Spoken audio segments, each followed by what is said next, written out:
Hello and welcome to my forest. How are you guys? We are back at it again with the Streamathon. And as per yesterday's ultimate wheel, the timer has been frozen for the whole of today. Now, the timer is gonna keep going. Actually no, not for the whole of today, just for the next 3 hours. Then it's going to be the D&D stream where the timer is also frozen, and then the last stream of the day the timer will resume. Because that's how it works. It was for a stream, not for the day. Now, because I'm going to have to switch streams, because literally in my OBS, it's a different scene collection, which, I mean, oh, I think you can actually change during stream. I was not aware of that. But because I still have to do a lot of prep for the D&D game, for get on Discord, get the camera set up and everything, I will probably take a quick break before we're about to start, which means I'll stop the stream and then recondition it properly, and then we'll be back with D&D basically in 30 or 20 minutes. So don't go anywhere. Or go somewhere, it's up to you. I ain't here to tell you what to do with your life. I'm here to strongly suggest. Now, I am on vacation mode, so I got a lot of cider with me. Now, the reason why I'm not drinking any heavier liquor is because your girl's on antibiotics. I'm not even supposed to have any liquor. But, psh, please. My liver is a veteran. It's used to it. And cider is basically just slightly alcoholic fruit juice. Like, come on. It's nothing. It ain't nothing. I'm not touching the port, okay? Not today, Satan. Not today. Just copious amounts of cider, plus the side. I mean, I like the sun because at the moment, the sun is there, but it's also very windy and cool. So you can be in, like, a t-shirt and some, like, skirt, and you're not too cold, but you're not too hot. It's, like, the perfect temperature. Well, anyway, enough of me yapping. I mean, I know we have just chatting on there, but that is only before we decide what content we're having for today. Let me see. Let's do the wheel. Wheel! Whoop. That one is a different one. Apologies, it's still stuck on the previous one. Let us open the content wheel. I have a lot of wheels, now that I think about it. Alright, cross-stitching is out. We have choice between Honkai Star Rail, Elden Ring with Death Wheel, Dragon Age the Veilguard, No Man's Sky, Hades, Rogue Trader, Slater Princess, AFK Journey, Baldur's Gate 3, Genshin Impact, Cult of the Lamb, or Subnautica.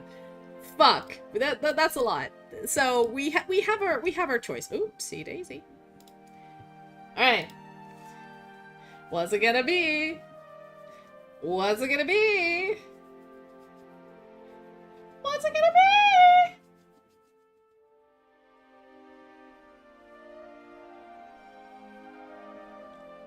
Oh! Rogue Trader! Okay, some Warhammer up in this bitch. I haven't played Rogue Trader in a while. We had finished the tutorial, and then I just left it. But that's what we're doing. We're doing Rogue Trader. Actually, give me a second here. Alright, Rogue Trader is out of the picture. That's what we're doing now. I'm just gonna save. So, we have the wheel for after D&D. And, let us proceed with... I'm gonna load it. Well, let me just rename everything, so... Alright, Rogue Trader... There we go. Streamathon. Alright. The Twitch has been changed. The YouTube is gonna be changed. Okay. There we go. You can do that. Hashtag Rogue Trader. Go. Now it's gaming. Sorry, just changing stuff. As one does. Man, I haven't played Rogue Trader in so long. Where is my freaking... There we go. I was looking for the thumbnail. Alright.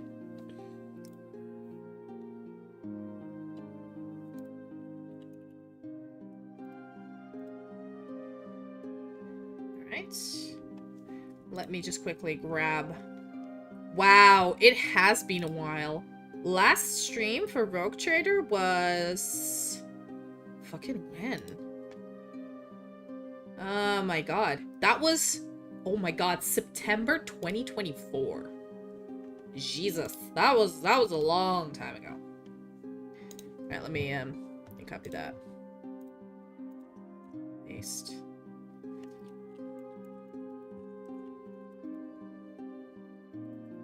Okay. Cool. It has been edited. So, I think it's doing things. Perfect. Alright. Let me boot up the game. And then, Ava, I don't know if you're still there. Or anybody in chat, you know the drill. I humbly request thy cooperation, to help me to help me balance the sound, cause your girl again changed sound settings. Oh boy. All right, let's do this.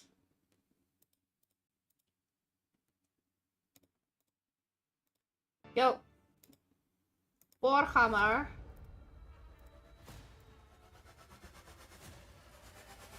Is it loud? Or is it okay?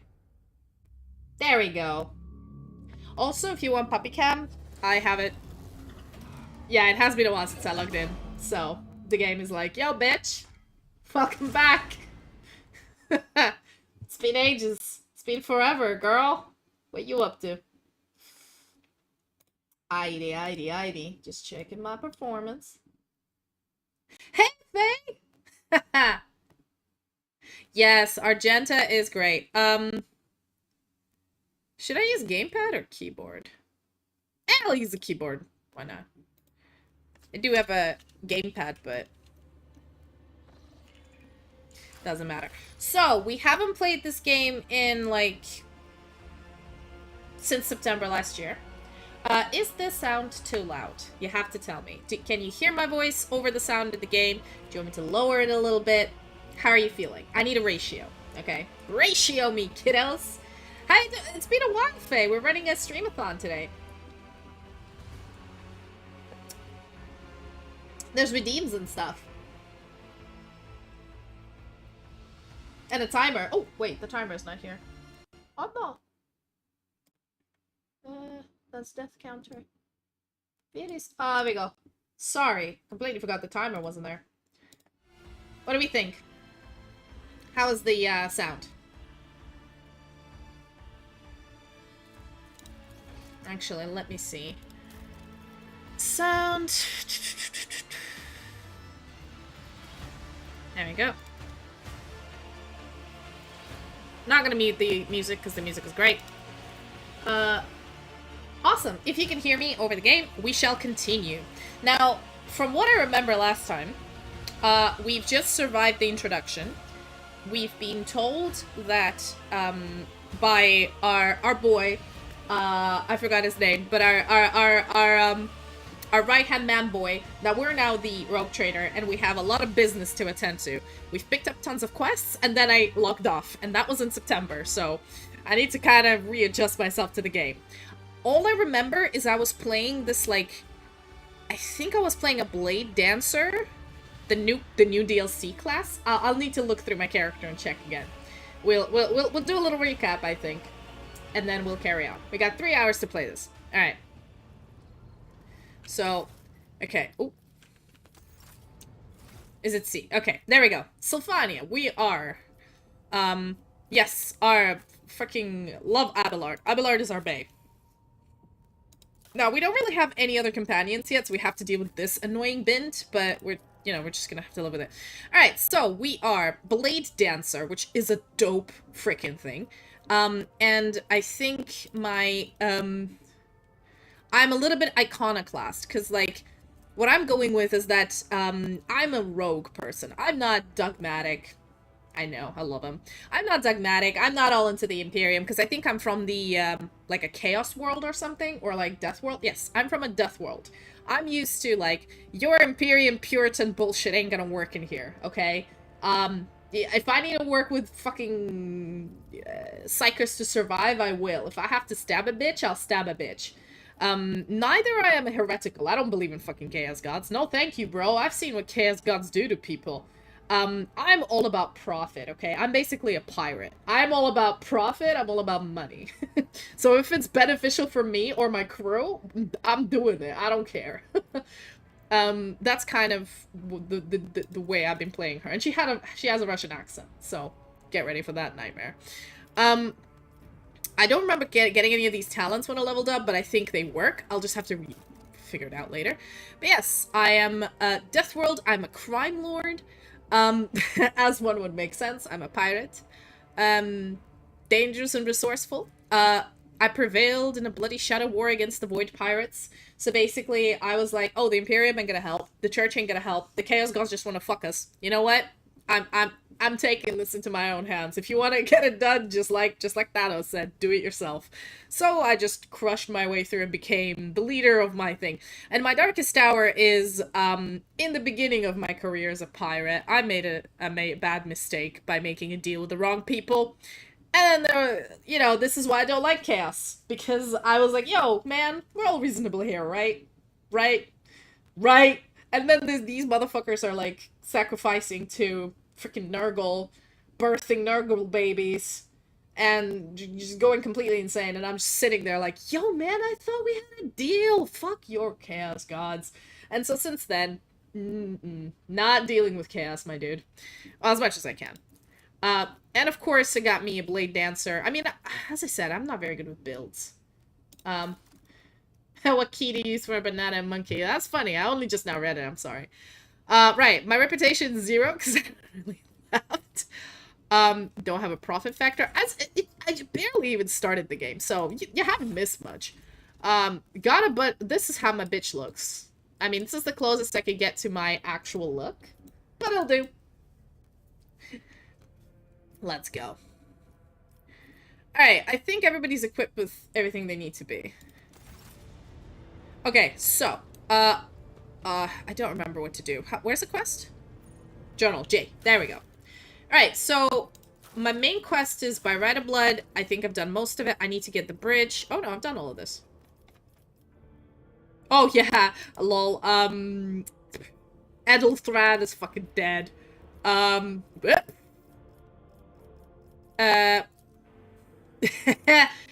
bad, but that's okay. Right, looking for trouble is chapter 1. There's a lot of... Okay, I have to make a choice where I'm going. Honestly, I think I'm gonna stay away from main quests, because I'm gonna follow the Dragon Age theory of, you know, do the side quests first before they get locked away by main quests, and then do the main quest, yeah? Now, there's a companion quest, so with Argenta, so we could talk. And then there's errands, so we need a new navigator, we need a new machine spirit, and we just need we just need staff. We got fucked. We need staff. And there's a rumor that there's an Inquisitor asshole. Okay. And no contracts. Gotcha. So, let's just explore, okay? It's been a while. This is my fancy-ass chair. Let's go talk to people. Hello. Hello. Lord Captain. Oh, I'm Lord. Ah, lol. That's where somebody died there. Right, where am I supposed to go? Okay, let's talk to Abelard. Abelard, my G. How are you? Lord Captain. Abelard surveys you briskly but meticulously as though he's inspecting you for shortcomings. He then offers a courteous nod. Alright, let's talk about things to be useful to me as a rogue trader. And we survived the chaos fucking god nightmare. How do I rotate? Oh, there we go. We survived the chaos god nightmare, my man. You can call me by my name. You can call me by first name if you wish. I thank you for the honor, but I must decline. As a former military officer, I believe in the importance of order in all things, including the chain of command. You are the Lord Captain, my direct superior. I am not prepared to address you in any way other than as regulation dictates. Okay, sure. I'd like to know more about you. Tell me, my friend. Where did you get this awesome mustache? I want to know. As you wish, Lord Captain. What would you like to know? Um, Tell me about yourself. I used to be an officer in the Navis Imperialis. No, used to be is not quite right. It was not simply a job. It was my calling, the essence of my life. I was proud to serve Lord Captain Theodora, but in my heart and mind, I'm still an officer of the Imperium. Okay, okay. So what the hell is Navis Imperialis? The battle fleets of the Imperium of Man. So I actually know very little about Warhammer. I know the general gist of stuff. I have a sister's army. I've played a little bit, but I haven't read anything. So I'm just learning about the game here. Alright, so he's just a military man. That's why he has such a good mustache. I met Lord Captain Theodora on a mission where the Imperial Navy was providing reinforcements to the rogue traders' army on one of the frontier worlds. Our acquaintance was not easy. Working with people outside the Navy hierarchy has never been my strong suit. It was to my great surprise then, that after the mission's completion, I received a referral to leave my service in the Navy and join the rogue trader's personal capsule. I'm sorry, I blacked out during that. His voice is so smooth, I'm like sitting here gushing, so I need a minute. I need to reread this. I was distracted by this handsome motherfucker, so give me a second.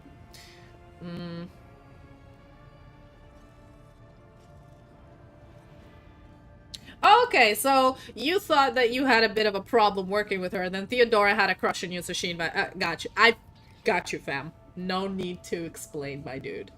I got you. It was a difficult choice for me. But I saw in the offer a chance to serve the interests of humanity even more effectively than in the Navis Imperialis. You do not need me to tell you just how remarkable a person Lord Captain Theodora was. I recognized her at once as a true leader and formidable creative force. One who had built a protectorate amidst the dangers and wildness of the expanse. Alright, you might want to stop gushing about the dead rogue trader. I'm the new rogue trader now. I'm the captain now, okay? You stop gushing about the other woman. Alright, anyway. Leaving the...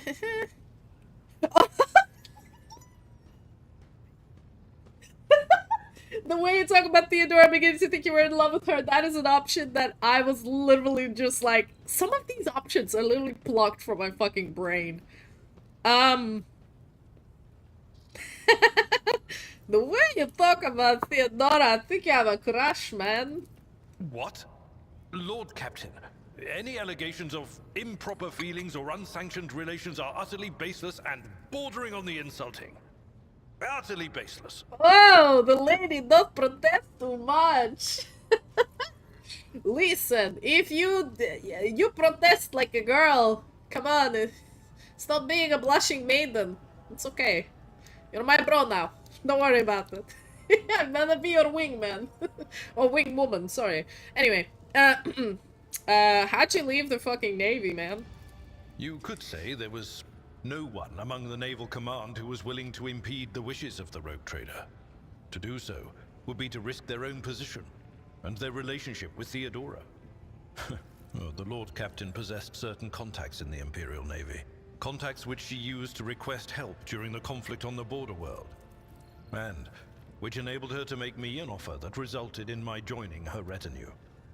Okay, so basically Rogue Trader has more pull than the Navy, so we know that. More pull than the Inquisition, I think, as well. Was there something else, Lord Captain? Oh, yeah. You got the family, you got the kid, or something. You look like a man who has a wife somewhere. And you're not the type to go into, you know, every sailor, every port. You got a lady. You probably have one stashed away on the main Terra, don't you? Oh, of shit. course. Eh. As you wish. I am a widower. Aw. I am a father of 4. Do it! And if my information is not outdated, a grandfather of 11. My family lives on Dargonus. None of my children express any eagerness or aptitude for serving aboard ship. And I would hardly have insisted that they follow in my footsteps. Oh man, I called it. He has dead energy. You have hot daddy energy. But Jesus, he's a grandpa. Is he a gilf? Oh my god. Abelard's a gilf. I love this game. Why have I stopped playing it? This is hilarious. This is awesome. Fucking love it. Alright, Of course. let's talk about things that tell me where I don't fucking know how to do my job. I'm a pirate queen. Hey, tell me. Tell me. How do I do my job? Please. A noble aspiration, Lord Captain. I am ready to acquaint you with all the particulars that interest you. Oh boy, more talking, okay.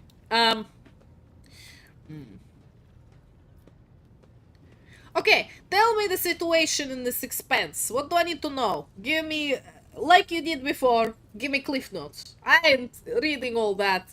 You know that meme? You know that meme? I ain't reading all that, but I'm happy for you or I'm sad that it happened. Same shit. Just give me cliff notes, man. This is a topic for an official briefing, not a casual conversation. But I will try to answer succinctly. And if you permit, in my own words, the Coronis Expanse is considerably removed from the heart of the Imperium. This means that local warp routes become useless within months. Established pathways are regularly subject to attacks from all kinds of rabble. And in the only major port, the Imperium's frigates find themselves moored alongside pirate vessels. No, but you have problem with pirates? What you mean? Pirates are cool. Unlike your crazy chaos cultists, or your crazy fucking imperial cultists, because that's what they are. Both of them are a cult. We're reasonable people. You reason with us? We make a deal? We carry on. We don't murder out of zealotry, we murder out of money. So, give us money, we go away. Easy. Bing bam boom. I don't know if you guys are enjoying the Russian accent, I'm enjoying doing it, so. Until recently, the Coronis Expanse could hardly have been called a region of the Imperium. The situation has changed with the arrival of the Lord Inquisitor, but not by much. This place operates under its own rules, you see. More radical, so to speak. But ones that allow for a non-standard approach where there is a promise of victory. The Coronis Expanse is considered rogue trader territory for a reason. Only rogue traders have sufficient military might, audacity, and the rights granted them by the warrant to survive the leap into the unexplored part of the Expanse, and in the event of a successful outcome, to hold on to whatever they manage to capture on the frontier. Okay, so basically this is a frontier. And like in any frontier land, it's got its own rules. And we're the first settlers in a way. Yeah. And the audacity. I like the audacity. Anyway, can you tell me list of names? People I can make fun of and people I can't. Oh, I also remembered my biggest problem. I think the reason why I fucked up with the cultist group is because I made an inappropriate joke. Like I did about him liking Theodora. I can't help myself, okay? It's what I do. Give me funny jokes. I'm a funny bitch. Anyway. In the first instance, you should treat official representatives of the Imperium with respect. Mm-hmm.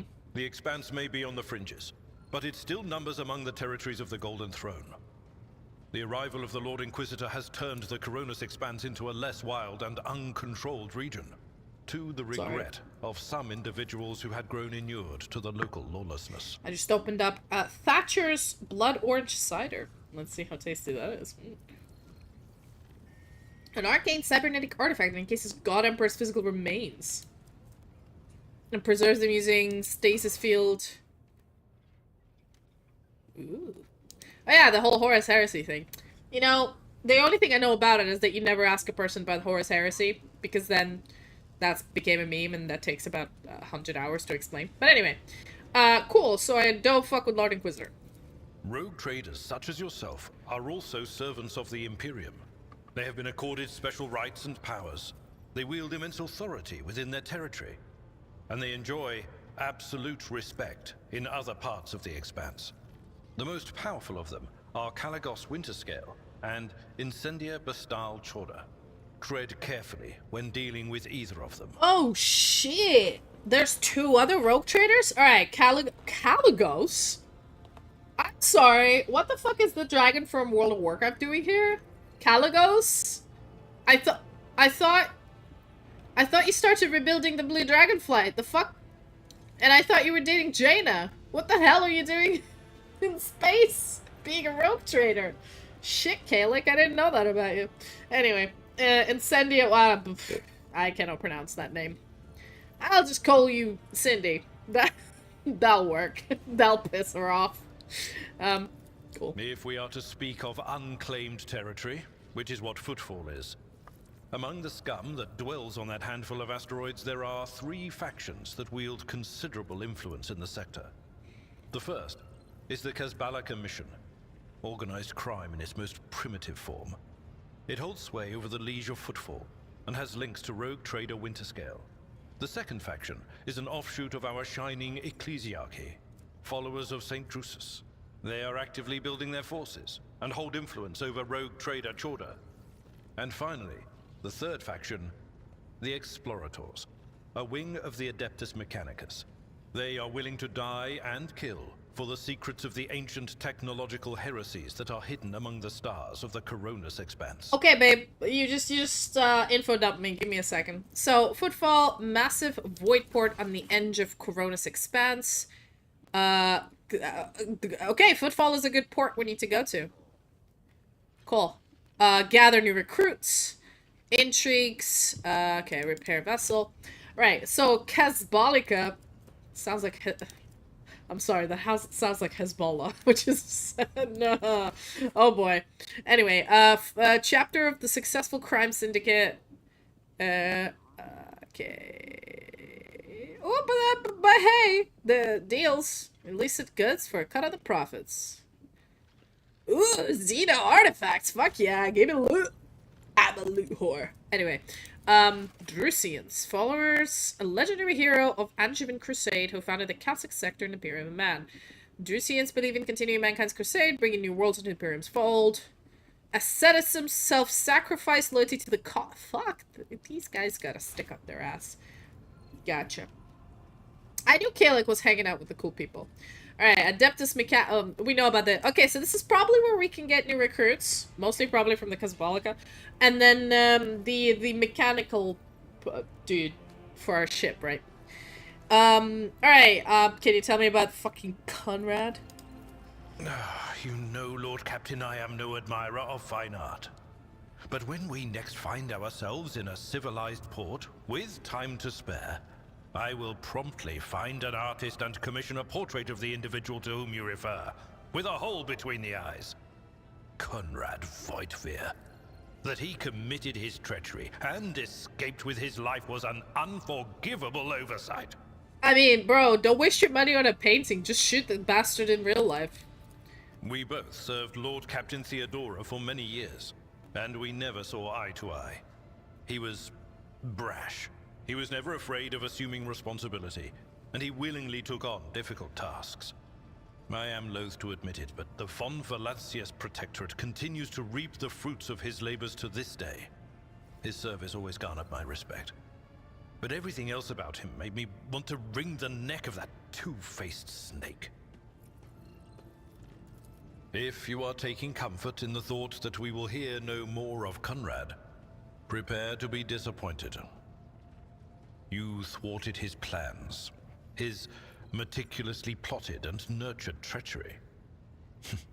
He is sure to attempt to strike at you, and he will use his contacts and knowledge of the Protectorate to do so. The only question, Lord Captain, is whether you will be able to anticipate his next steps. Bitch! Yes, listen. Nobody stabs me in the back and leaves. Conrad is not an exception. I kill him when I see him. Cool. Thanks, bro. You just explained all the politics of the region to me. I don't need to read no books. I'm good now. As you wish, Lord Captain. Bye. Lord Captain. Thank you. Oh, man. Okay, where are we going? Ooh, there's a Coronis Expanse map? Oh, okay. Got to... Ooh. Let's see. One of the Blessed, Adeptus Sororitas, Daughters of the Emperor. The event, okay, vast region of space, no Coronis Expanse, numerous systems, blah, blah, blah, blah, blah. You can find yourself scouring the void, in search of routes leading to new uncharted maps. Each star system contains objects you can interact with. Okay. Okay, so we are currently in... Where are we? I'm pretty healthy, I think. Rykad. Okay. Land on Rykad Minoris, right. So this is Machine Spirit Keeper. Prison Planetoid. Unidentified void ship. Oh my. What's this? The guide.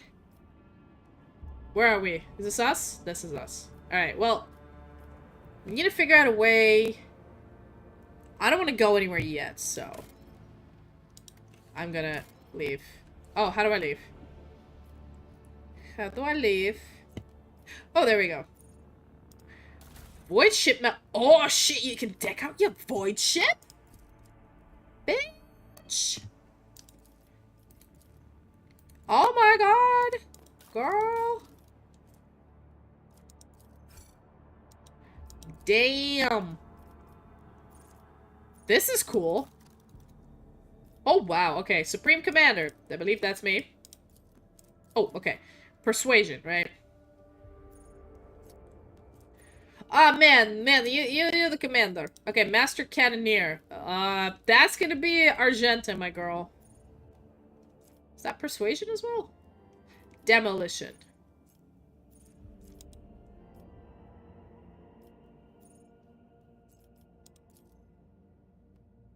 Okay. Demo. Okay.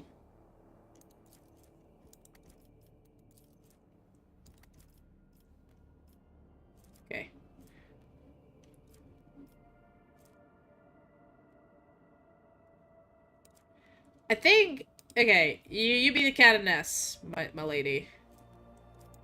Alright, this one... What does this do?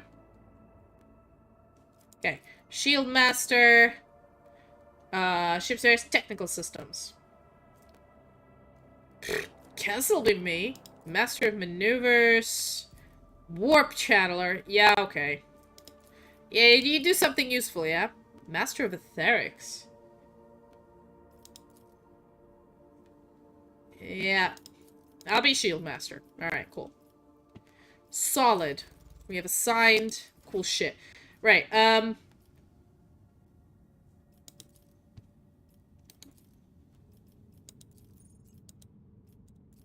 No! No! Whew. Fuck, I got scared there. I almost went there. I don't want to. Not yet, bro. I want to talk to everybody on my ship first. What are you talking about?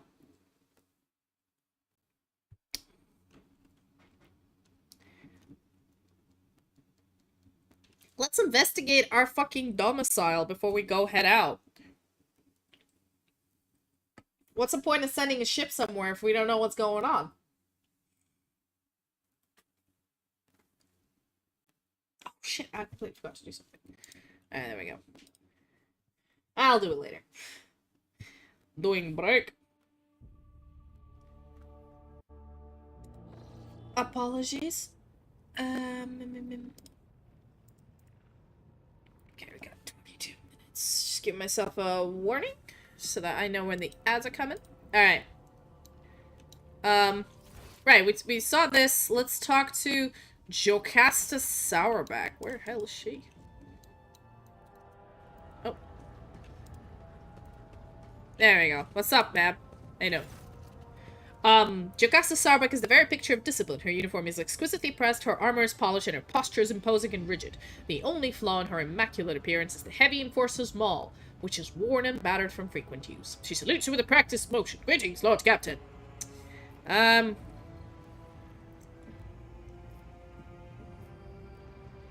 me more what you do here.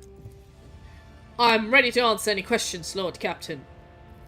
What are your duties? Oh, sorry, that was the wrong question. There are thousands of people, how do you maintain order?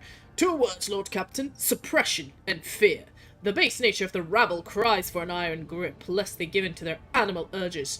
We have many well-tested measures to prevent it. Random night searches, preventive interrogations, corporal punishment, and executions. Of course, the laws of the ship equally apply to the officers.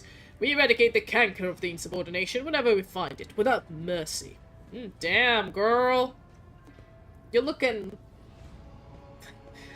You look like an enforcer, let me just say that. Alright. What's your job? I'm responsible for upholding safety and order aboard the ship. Guard duties, patrols, finding and punishing troublemakers. In addition, my enforcers ensure that the crew follow all directives and carry out their tasks properly. As they say in my family, a servant who shows disobedience today prepares a riot tomorrow. Okay, so you're the bouncer. Gotcha, fam. Oh, actually, you know what? Let me move the chat a little bit so you guys get to see some of it, and then I'll move Archie, actually. I'll move him...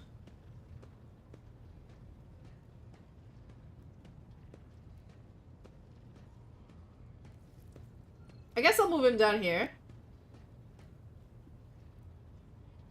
And then I'll just show you the picture of whoever's talking. There you go. Just for Rogue Trader, so we get to read what's going on. Alright, so you're not completely lost.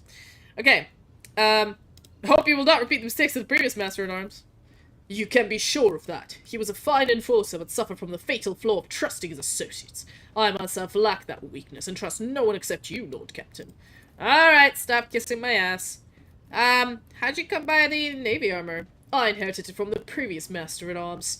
Like the esteemed seneschal, he left the Navy to serve Lady Theodora. He brought quite a few officers with him, and established a tradition. Upon the death or resignation of an officer, his or her armor would be passed on to a fellow officer who had distinguished themselves in the course of their duties. I was awarded armor in this way in my time, and upon the death of my predecessor. I inherited just personal armor. Awesome! How did you come to serve on here? I come from a noble Sarlbach family in the capital world of Dargonus. Oh, you're from the same world as Abelard. Okay. I say that our house is renowned for its loyalty and strict adherence to the law, and members of my family has been your faithful enforcers for centuries. I'm honored to be the 6th Master-at-Arms named Sarlbach to serve on the ship. Alright, well, I'm glad.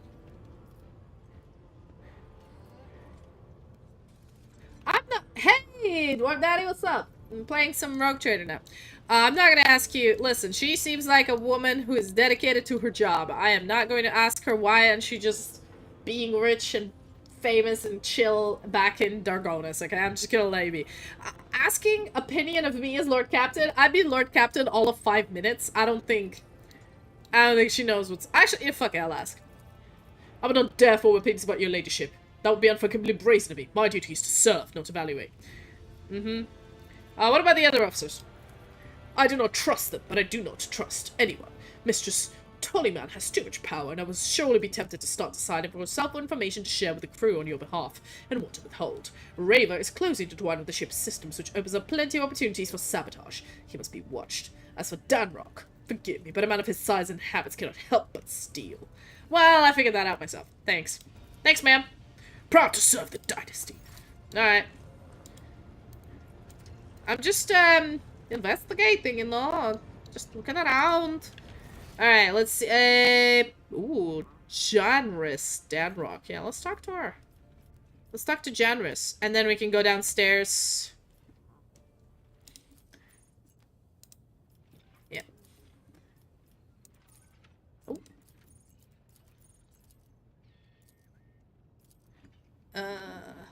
Oh, okay, point of interest. Gotcha.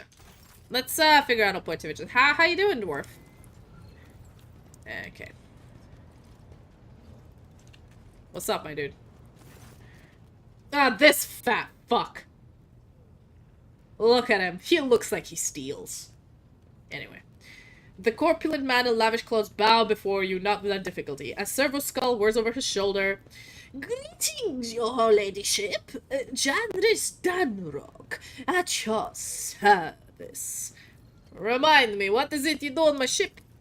As the High Factotum, my duties encompass anything that might enrich you or your protectorate. I see to it that suppliers deliver all shipments on time, and that partners— is that what he looks like? Yeah, okay.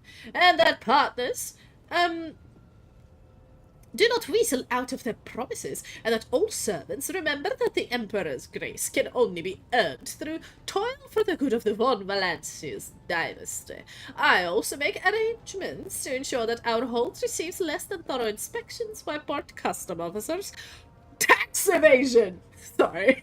And I find buyers for whatever you wish to sell. While I hate this guy. Tax evasion. Wow, that's a lot of questions. Anyway, how did you even get on the ship? I'm curious. From Dargonis, your ladyship. Does everybody here come from fucking Dargonis? What the hell? There's like 3 people at this point. I have been a subject of your dynasty since birth, and I've always strived to be of use to the great rogue trader. Alas, it was not my fate to be the primary heir of my own family, due to being 15th in line for the title. So I decided not to stand in the way of those behind me, in case they attempted to shorten the waiting list at my expense. Okay, cool. Fair. Fair. What do you think about your fellow crew members? I always ask them, because I'm curious. Keeping tabs on your subordinates, a wise move. Tell me who interests you, and I'll endeavor to be as honest as possible. Ah, you rumor monger. Okay, listen. Listen. If you weren't such an utter cutthroat bitch, I'd respect your hustle, okay? You're a bad bitch. Janus, you're a bad bitch. What do you think about Abelard? Lady Theodora managed to do what even the Imperial Navy could not. Teach Master Verserian to carry out orders that he fundamentally disagrees with. I do not know what methods she used, but the result is impressive. Having said that, there is something else you need to know, Lord Captain. Your seneschal is capable of being something far greater than a mere conduit of your will. He possessed the cunning and experience to run the Protectorate passably whenever Lady Theodora was away, and that really is saying something. Keep an eye out for the old officer, I say, or turn him into a faithful ally. Thanks, you didn't really help. Anyway. Oh, what do you think about Conrad, bro? I hope I never see him set foot aboard this vessel again, not even as a servitor. Although, he would be able to do at least some good that way. Someone has to clean the latrines, after all. He gave us all quite a fright on that ill-fated day, Lord Captain. And still, to speak candidly, I never enjoyed Master Voidveer's company, but I believed him to be a man who knew how to do his job. Regretfully, I was mistaken. It turned out Conrad lacked the most important quality for a Master of Whispers, loyalty to the rogue trader. Yeah. Okay, so this, Tolly man? Yeah, what do you think about him? Ah, yes, the Voidborn. You know, in my family, we used such creatures as quarry whenever we went hunting. Okay, I hate you now. I hate you again. Sorry, I thought you were a bad bitch for a second because you like gossip, and now I hate you again. Mutants are the bane of humanity, an unseen tumor that threatens to end us all. But I digress. In the brief time Tolliman has spent in post as Voxmaster, I've not noticed any significant flaws in her character, or anything that would make me question her professional qualities. Needless to say, she's very diligent, as is any Voidborn, seeking to earn their master's affection. I believe you can trust her. Okay, I don't trust her. Okay. Talk about something else. Honestly,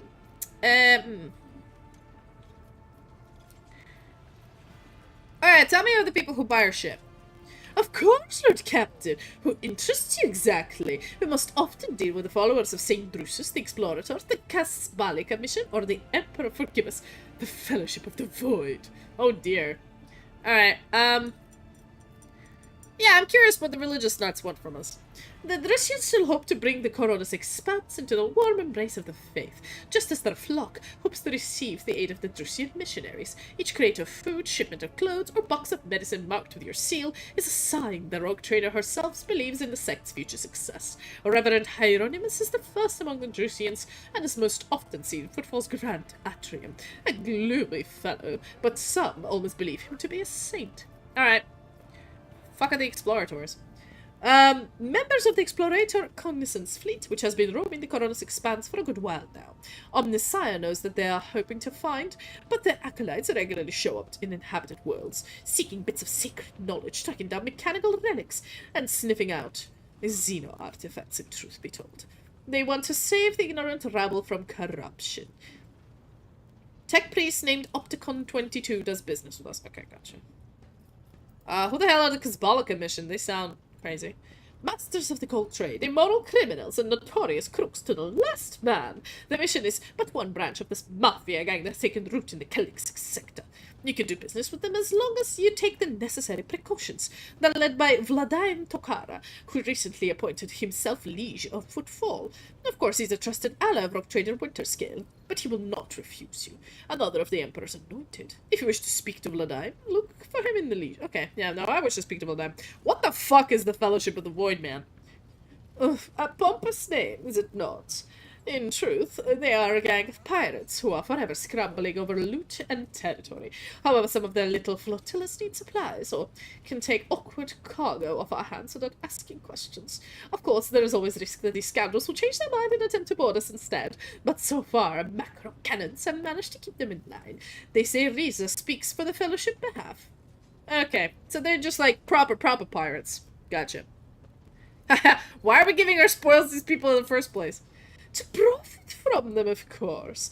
Most of the things you will find during expeditions are complete junk to one such as yourself, but the less fortunate and affluent servants of the Emperor think them treasures, especially when they're bestowed by the great rogue trader.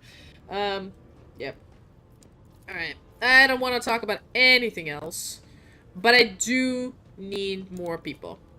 Rest assured that people of most okay. What is this? Oh, you can, like, get, mercs? That's pretty cool.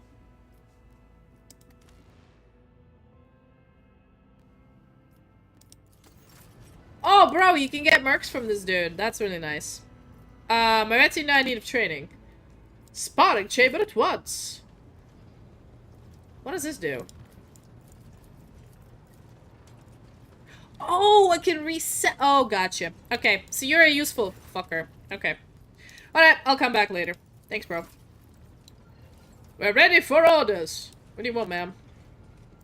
Stop following me, lady. I'm trying to figure out where I'm going. Alright. Let's go down, because I kind of want to check out the basement. There we go. Ooh. There we are. Alright, so... Master Helpsman. Ooh, Argenta. Cool. Enric Montag. This man and this bitch. Ugh, I want to talk to her. Alright. Sup, Helpsman? How you doing? Oh yeah, the badass looking guy. Sorry. The tall man before you appears to be woven from tendons and muscle. Blue veins snake under his white, almost dove-colored skin, and his scalp and chin are covered in cropped white hair. His neck and shoulders are wrapped in wires that hint at the presence of neural connectors under his uniform. The officer's face be twisted in perpetual grimace. Lord Captain, Master Helmsman River, at your service. You're a Voidborn, are you not? That I am. Born into a Helmsman clan in the bowels of a Chartish vessel. Studied the family trade until I was 15. Then my entire clan was butchered by a mutiny by lower, hold scum. They spared the young'uns. Of course they did. Kids with implanted connectors make great navigational servitors. But I was having none of it. They weren't going to make a servitor out of me, so I escaped into the crawlways. And then I spent months picking them off, one after another. You got me talking up a storm. Anyway, yes, I'm a Voidborn. Okay. Okay, dude. I love you. I don't care if you're a traitor. You're cool. Your fucking story, like, oh yeah, you know, just a kid. Murdered my entire family, so I had to pick him up from the vents for months. Not much. No, finish your story, bro. Not much to tell. I got it everyone I could get to. I swear, this cockney fucker. Love him. And then I fled upward to the middle decks. That's where the Ogre operators took me under their wing. They have apprentice helmsmen of their own up there, you see. Nobody asked me any questions, so I stayed. I grew up, trained, got smarter. Then ended up a janitor, junior helmsman. A dozen years later, Danrock spotted me, lured me away, the cheeky blighter. Tell me about the Voidborn. Look, Captain, I mean no disrespect, but you'd better find someone with a knack for conversation like Tollyman and the new Voxmaster. I ain't the talking type, I just get the shit where she needs to go. Best let folks stick to what they do best. Mate, you're deflecting, but I get it. I feel you. What do you think about the others? Good for nothing wasters, that's what they are. Each and every one. Take Janice Danrock. Janris Danrock, that eyeball weasel. Oh yeah, that fat fuck, okay. He fawns over the officers, but some of the deals he makes would get him buried alive. He tracks other people in his scheme so they can Take the fall from 2. One of my junior elves was ferrying goods from Footfall Forum, got caught by a seneschal and ended up in the void hatch. Dandro couldn't care less. Asshole. I agree, he's an asshole. Voxmaster, not a taller man like the last one. Void arrest him, it's no better.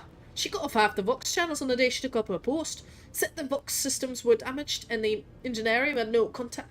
For some reason he turned freaking Geordie for a second. No contact with other modules. But how am I supposed to steer the ship? Collect the cogs reports with the power of my mind? Yeah, probably. First officer was Sarian. Can't stand him. Oh! Abelard? Why, my dude? You have a problem with Gilf Abelard? Every Navy officer I've ever met doesn't know a thing about controlling a vessel in the void, but he puffs himself up all the same, throws his weight around. Me and him had our words a few times before he left me alone. Thank the Emperor Lady Theodora trusted me more than the seneschal when it came to helming a void ship. Well, you're not gonna be happy, because he's my man. There's that woman. What's her name? Class? Lady Theodora brought her along whenever she went. Look what happened to her. Wouldn't be surprised if it turns out it was that witch that delivered her to an early grave just like the countless souls before. I don't see why anyone would want that walking calamity on their ship, but some would disagree. They say she's friends with young Tollyman, you know. Or at least she used to be. Tell me, do you like anyone at all? What kind of question is that? I like you, Lady Theodora before you. What would I be if I was making cracks about the rogue trader? I don't want to die just yet. He's direct. Okay, my dude, helmsman Raver, my G. Yeah, I'll come back. Lord Captain. Yeah, Lord Captain, indeed, my dude. Okay, sorry, wow. Okay, let's talk to Argenta, right? We need to... Look at the fucking... How do you guys deal with these controls? Hello, guys. Anything interesting? What's up, Argenta? Rogue trader. She looks tired. Okay. Someone disheveled. Best girl. Tell me about the wonderful Adeptus Sororitas girl. Gladly. There are none more faithful to the God Emperor than my sisters. We fight against his enemies by the will of the Holy Ecclesiarchy. I beg your pardon, Rogue Trader. Here I am talking about what every lesser noble in the Imperium knows. So what exactly are you interested in hearing about? What order are you from?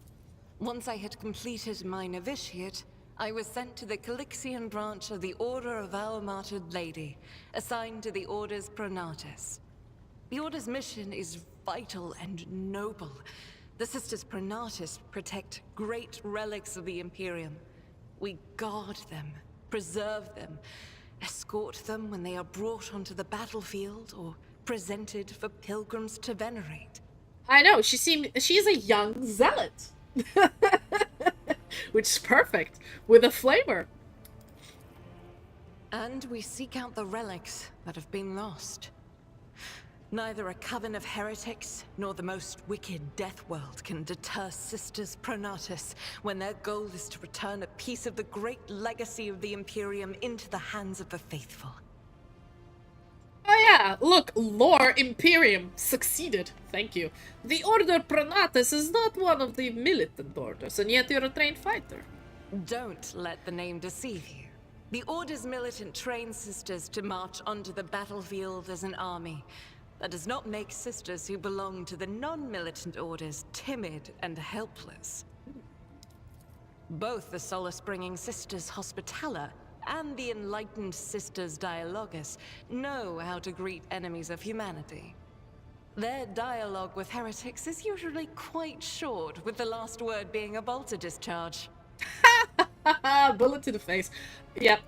And my order has all the more reason to be known for the martial prowess of its sisters. We are the keepers of the Imperium's relics. What would become of our blessed hero's legacy if the Sisters Pronatus could not protect it? I mean, I'm building the Sisters of the Silent Argent Shroud, so I know actually of all the factions in the Imperium, I know most about the Adeptus Sororitas, so I feel you, girly. I feel you. Are you guys truly the zealots we think you are? It is. The Sisters of Battle are a fire lit by the God Emperor. They are the echo of his voice that travels through the dark expanses of the universe. Especially looking like this. We bring his wrath to heretics, mutants, and other enemies of humanity. We protect the faithful from the unholy and unhallowed. Sometimes with words, more often than not with a bolter. Yep. Basically a paladin. She's a paladin. They all literally is a faultless. Even the novices of the Adeptus Sororitas are drawn from among the most worthy. Those who have taken the vows and become a full-fledged sister are the best of the best, tested by trials of body and spirit. Yes, there have been cases when a sister stumbled or showed weakness. But do not expect to hear a story of depravity or downfall from me. You know, everybody falls. I'm just gonna say that. Each such occurrence is a great tragedy for us all. Light cannot bear the smallest speck of darkness within. And thus those who have trespassed or shown weakness of spirit are given a chance at redemption. They are called Sisters Repentia, and may the enemy tremble before her. For nothing can stop a sister of battle who yearns to be cleansed of faults and weakness. Oh yeah, because Repentia are basically like dressed in rags, aren't they? Alright, sorry. Ad break. Convenient timing.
Up, gang. We're back from ads.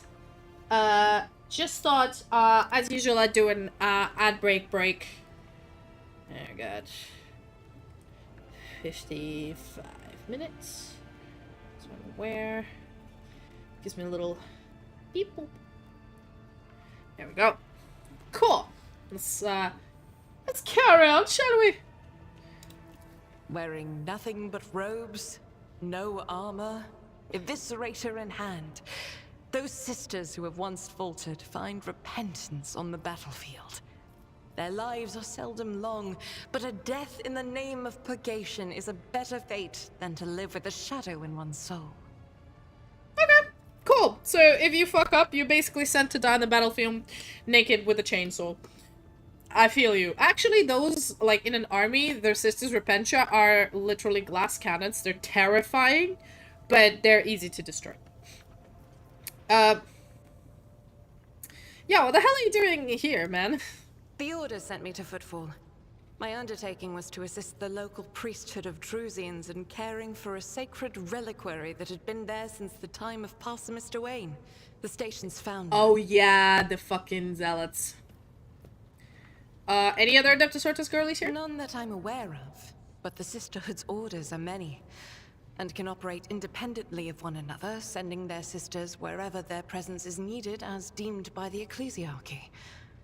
Perhaps somewhere in the Lord Inquisitor's retinue, may his path be blessed, my sisters perform their duty as we speak. I wish it were so. Even a single evening spent in joint prayer and training would bring me joy. Girl, you need to get out and get drunk. Alright. Should any more arise, keeping them to yourself would be imprudent. It is a virtue to take an interest in holiness. Okay. You know what? Tell me, before I ask about a personal request, tell me about yourself. Oh, sorry. How'd you get up when I the found ship? myself in need of passage from Footfall to a remote planet. But I imagine what interests you is not that first journey, but rather what brought me aboard prior to the cultist attack. That story is complicated. Oh. It just so happened that I made a mistake. In a moment of laxity, I was ambushed by the accursed followers of the archenemy. I was badly wounded. Lady Theodora came to my aid and brought me aboard her ship, where crew attended to me in my weakened state. It all happened not too long ago. I had barely recovered from my wounds when the cultists struck. Truly, the servants of evil know no rest. There is no place where we can be safe from their machinations. Okay, so this is a second zealot attack. Alright. What happened to the fucking people who wounded you? Sadly, they did not. Lady Theodora was in a hurry and chose not to stay on the planet.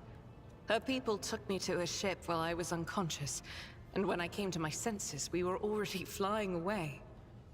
How I pray to come face to face with those heretics once more.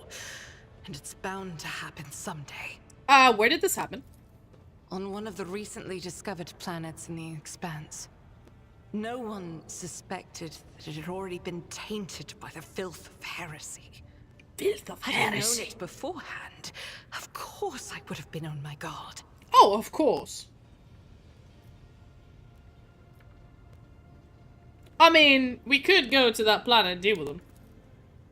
The path to that planet was lost.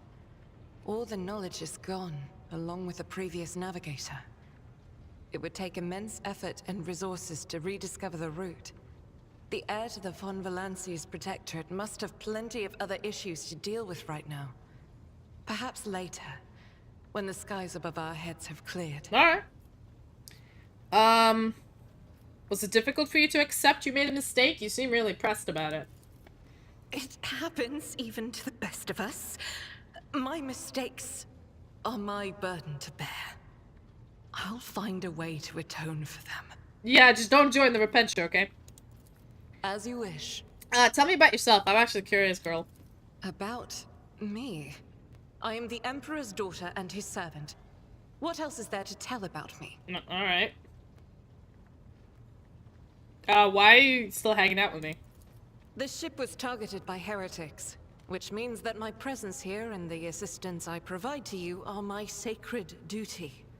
Sooner or later, I will likely have to return to Footfall to protect its reliquary. But for now, I wish to remain a part of the rogue trader's crew. Okay, this is interesting. It pleases me to have a servant of the Golden Throne in my crew. May the enemies of the Imperium tremble before our onslaught. I enjoy your company. I hope you remain in the crew. The ship becomes your home. Might be of use to me, so I have no problem with your presence. I I enjoy your company. Those are very courteous words, rogue trader. Thank you, both for your words and your hospitality. Why do you look so confused? You got a personal request, by the way? I indeed have a request, rogue trader. Mm-hmm. The accursed servants of chaos who assaulted this ship took the lives of your loyal crew members, and they orphaned many children, including the progeny of the brave officers who defended their posts until the bitter end. I don't know what customary practices there are for cases like this in Von Valancia's territory, but in the world I'm familiar with, the children of such brave souls could expect to receive some special consideration. Perhaps the rogue trader could meet with the orphans? Okay, Miss Nun, you want me to go meet the orphans? Did I get this right? You want me to go meet the orphans? Is that it? Am I getting this correctly? Okay. I mean, sure, not a problem. I'll do it. Girl, don't worry about it. What good would meeting them do, lol? Make arrangements. I'll meet with them, no formalities, as children of the people give their lives.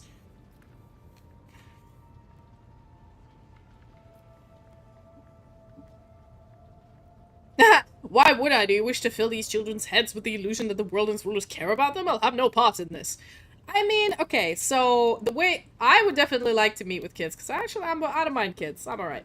But let's see about this bitch. She was a kid herself in a death world, became a pirate, had to fight her own way out. She only, like, appreciates her crew. She'd do anything for her crew. She's the type that's like, yo, call me, did you murder someone? Okay, no questions asked. I'll bring a shovel and acid and we get rid of body. You can tell me later after a bottle of vodka. You don't have to tell me shit, I trust you. You know, this is the kind of, like, crew mentality. But she isn't a bleeding heart. She's not gonna, like, fucking, you know, giving... Orphans don't care about a speech. She knows that shit. She's an orphan herself. You know, no formalities to meet the kids. You know. Well, that's how she is, yeah? And, you know, I guess, maybe, okay, let's think. Will she act upon sentiment? Because she herself was kind of, you know... Okay, I need to get my rep going. If it was later and I was busy, I would give them providing, but I'll just go. No formalities. Let me chill. I will pass on your instructions. Thank you for taking my request to heart. No problem, girl. I'll go meet orphans. Easy. Where?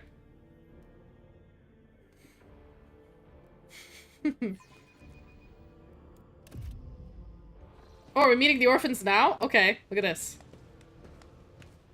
Oh wow, they're all adults, though. The motley group of adolescents do not take their eyes off you, gazing into you if you were creatures straight from a fairy tale. Our indefatigable sister has been keeping an eye on these pups. He glances at gathered children. It is hardly the Scola progenium in here, but we have provided the orphans on the ship with adequate care and instructions. Ooh. Oh, wow, they have a whole school for orphans? That's pretty cool. Ministry leaders, your elite military, devout female, adept test. Okay, that's pretty cool. Alright. Argenta is standing by the side of the group. At your approach, she perks up and announces the first thing. Brave ones! The master of this ship has appeared before you. The one who guides it through the darkness of the universe by the Emperor's will. Greet your Lord Captain, the rogue trader of House Von Valancius. Yo, calm down. You notice... Oh, hello, sir! Hello! Are you giving me the fuck me eyes? I mean... Sure. You notice Infernus Master Enric Montek standing a few paces away from the orphans. He watches with approval and bows respectfully to meet his gaze. Alright, okay.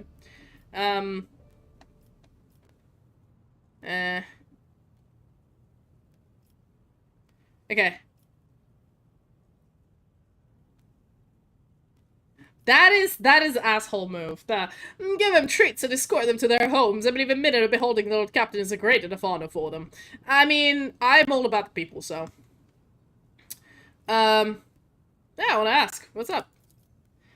Infernal Master, do you be a teacher? Not at all, your ladyship.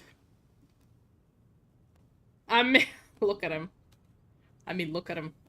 It's the pose, the eyes, and lighting the goddamn cigar with a flamethrower. Sorry, with the torch. It's fucking metal as shit, man. The dreadlocks? Just the whole vibe of this dude is too badass. I mean, if I was a man or a woman, I'd be shaking in my boots. Look at this man. This is a specimen of a man. Alright.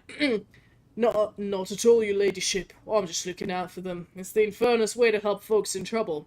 It's our job, after all. So we chip in rations here and there, make sure nobody gives them a hard time. Take the older ones into the clan's care if they want. Many in the guild are not our family by blood, by circumstance. Fuck yeah. Alright. I'll give him a speech. I, the rogue trader and lord... Okay. I, the rogue trader and lord captain of this ship, speak to you now. Your parents gave their lives for just cause... and brought honor to the Von Valancia's banners and those of the Imperium. I'm proud of them, and I believe you'll become their worthy heirs. I guess, yeah. The teenagers hang on your every word with bated breath. Only a few at the far end of the row seem sullen and not particularly impressed by your speech. One of the scowling visitors with a thin scar across his face tosses his head back and says bitterly, "So what? Why should we care? Our friends and parents died in their dozens for your noble law, and you just give us speeches." Argenta quickly turns to the boy. A flurry of emotions flashes in her dark eyes. Like she wants both to calm him and scold him for his impudence. I thought she was gonna shoot him in the face. Fuck. Alright. Address the chaperones. Their comportment leaves much to be desired. A molded worthy servants. The honest is over. Punish the troublemaker! You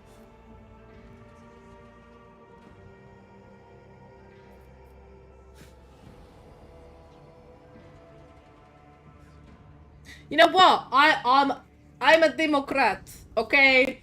I mean, not Democrat, but communist, okay? Listen, you have problem, you say it to my face. Do not whisper and bitch behind my back. Tell me to my face.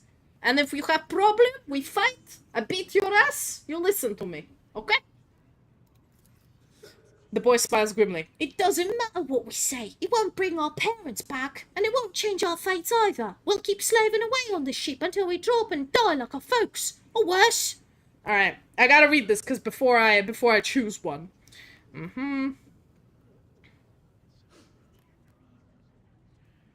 Okay, it's more about honor.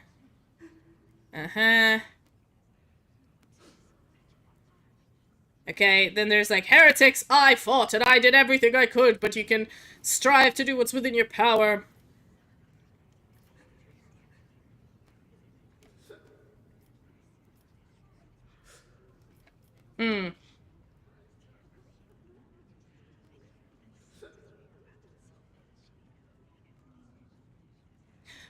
Interesting. I actually don't know which one to pick. Alright.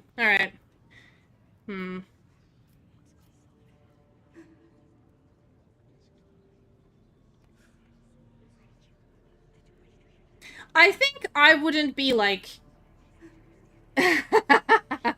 very true, yes. I think, like, Sylfania wants to do that. I understand your grief and dismay, because I'm actually a very empathetic person in real life. I care too much. And I have this blasé attitude that I don't give a shit, but I actually do give a lot of shits. But we're playing a Death World pirate, so I guess the reason she said if you have any problems, talk to me and tell me to my face is because she's used to leading men and women in like a different way. She's not used to be like, I am the noble and everybody bows before me. She's one of the people, but she is their leader because she's been chosen, because she's the strongest.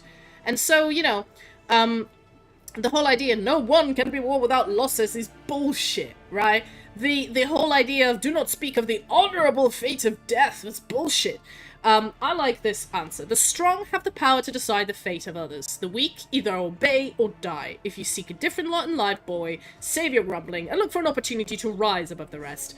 I think putting him in his place now is a good idea, because, like, if you talk to the chaperones, like, you know, it's disrespectful to the kids. The whole point of it is, these are future people that are gonna work with me, right? I can't be an absolute bitch to them, but I think it's this one. You heard the rogue trader. Her words carry the wisdom of the Imperium. It's hard to say whether or not your words have left an impression on the boy, but he nods slowly. Then he catches himself and gives you an awkward bow. See, I told the kid, you're an orphan on a ship. You're not gonna get far in life. But I did. Hey, what's up, Evan? We're playing some Warhammer shit. Then we have D&D later. Hey. I'm on vacation, so that's why I'm streaming like bad. Weather's really good, so we've been walking with the dog. He's so tired. He's just been sleeping for the last 3 hours. I came back from a walk at 3, and he's just been passed out. I've walked him good. Just sitting at home. I'm doing the Streamathon. So I'm gonna be streaming. I started streaming yesterday. It's gonna be streaming today, tomorrow, Thursday, and Saturday. Full days. Sunday maybe half day. I don't remember. I have a schedule on Twitter somewhere. But yes, I just wanted a honestly, I've had such a troublesome few weeks at work. I just wanted a vacation where I didn't need to do anything, go anywhere, and you know. And also, Sam's away for 3 days this week. Like, he's gone to Portugal for work. And it just made more sense that rather than working from home or whatever, I'll just take these days as a vacation. It is very mega pain. Alright, cool. So, I believe, you know, talking to these orphans, like, she herself has been... Thank you. She herself has been through the death world, right? And the orphan experience, as they say. The death world orphan experience. And she has understood that, like, she had to fight tooth and nail to get to her position. And, you know, coddling these kids and saying, like, the honor of your parents, blah, blah, blah. Honor won't feed you, okay? Honor is not gonna put food on your table. Now, being a complete bitch to them is also not a constructive thing. Like, dismissing them is also a bad idea. Because then they'll revolt against you and fuck you up. But also being like, oh, in war happens sacrifice, your parents died for a reason. No, people die for no reason, so I'm just gonna tell them as it is. The strong defeat, weak die. If you want to get a better life, fucking work for it. You know. Abelard gives a sign, and servants immediately emerge carrying packed treats with von Valancius emblazoned on the wrappers. It appears that the seneschal came prepared for any contingency. Oh, Grandpa Abelard, of course, brought some sweets. I'll leave it to the gilf. Oh, man.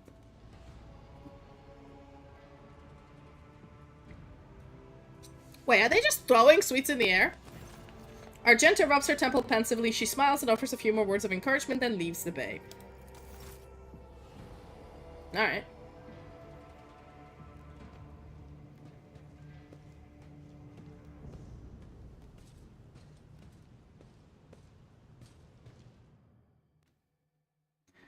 She doesn't seem very happy.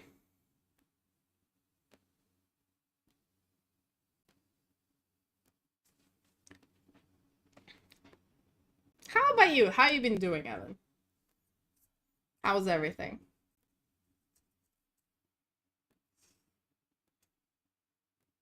And yeah, I'm glad, Dwarf, when you're bored, you can just put me somewhere in the background and do something else. I'm a chatterbox, so just going blah, blah, blah, blah, blah. I'm perfectly okay with lurkers, my dudes. Oh, keep forgetting you need to click after 100% thing. Whoa, why am I back here? Alright, well, this is a chair fit for a queen. Right, we talked to Argenta. Actually, I want to talk to her again. What the fuck was that? Why'd you run off on me? Greetings. Ah, okay. See you later. Alright, let's see. Who else is up here?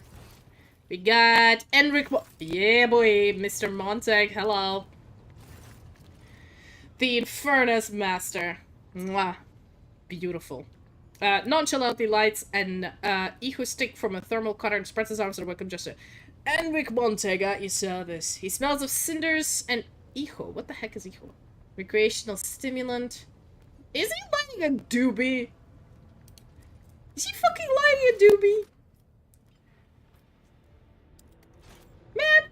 His face is sooty and his belt is laden with a number of heavy tools. Would have taken him for a laborer if it weren't for the greasy and ragged officer's uniform. He narrows his eyes, studying your face, and says with visible relief, it only tails after all.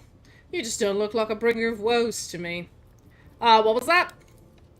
Do I even need to say it? The moment you came aboard, Lady Theodora perished. So did her arch-militant, as well as half of the senior officers and a quarter of the Infernus Guild along with the previous Infernus Master. What's worse, rations don't taste as good anymore. Fire burns hotter, and that sinister look in your eyes. Like you're about to put a curse on someone. It's what the Voidsmen say, so it must be true. Ha! What if I were to put a curse on you this very instant? It seems several of the ship's bays are due for depressurization as a disciplinary measure. What if he's flirting, I'll throw back. What if I were to put the curse on you this very instant? That would be a sigh. I've never seen a real curse before. Mine needs to be thrilled to hear all about it. Remind me who you are? I'm just a humble labourer in charge of putting out fires and dealing with emergencies, but everyone calls me the Furnace Master. I guess this is because I answer for them with my life. What kind of emergencies do you deal with?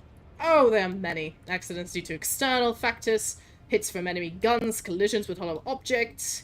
Plenty of internal causes to go as well, from system malfunctions.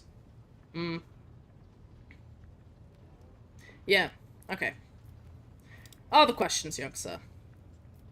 Aren't you being a little too relaxed in front of your Lord Captain? Perhaps because I live under the constant threat of agonizing death by fire. I have repressed, what's the word? Self-preservation instinct?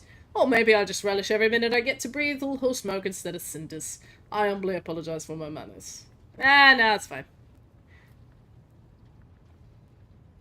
Oh, take the stick from Einrich and draw a puff? Fucking power play. I'm gonna do that. That's cool. Chuckling. Not half as interesting as you are, Lord Captain. Yep, stole his doobie. Let's go. How'd you...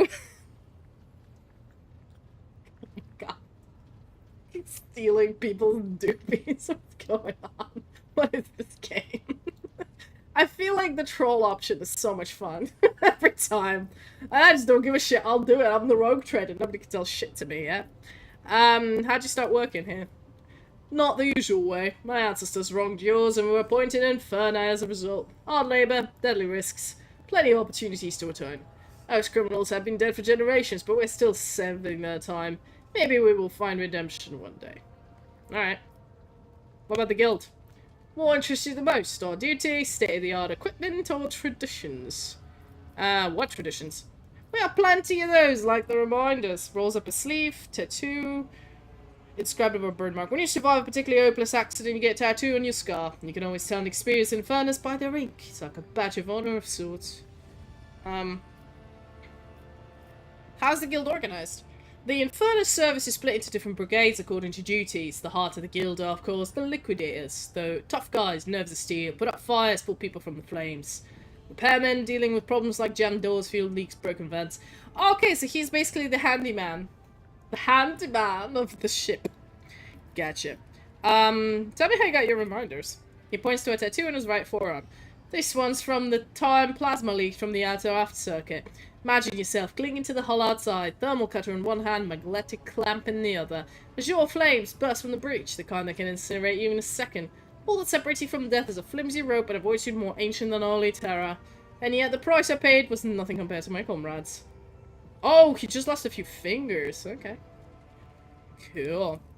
As for this one, he looks... the lucky director's left arm is full of bitterness. I got this one in the ammo... Okay. Ammo depot where my wife, Elsinora, died. There was a fire and the flames were getting close to the ammunition. And they don't mean artagun rounds. Those were macro cannon shells. Alright. We put out the fire as best we could, but we were losing.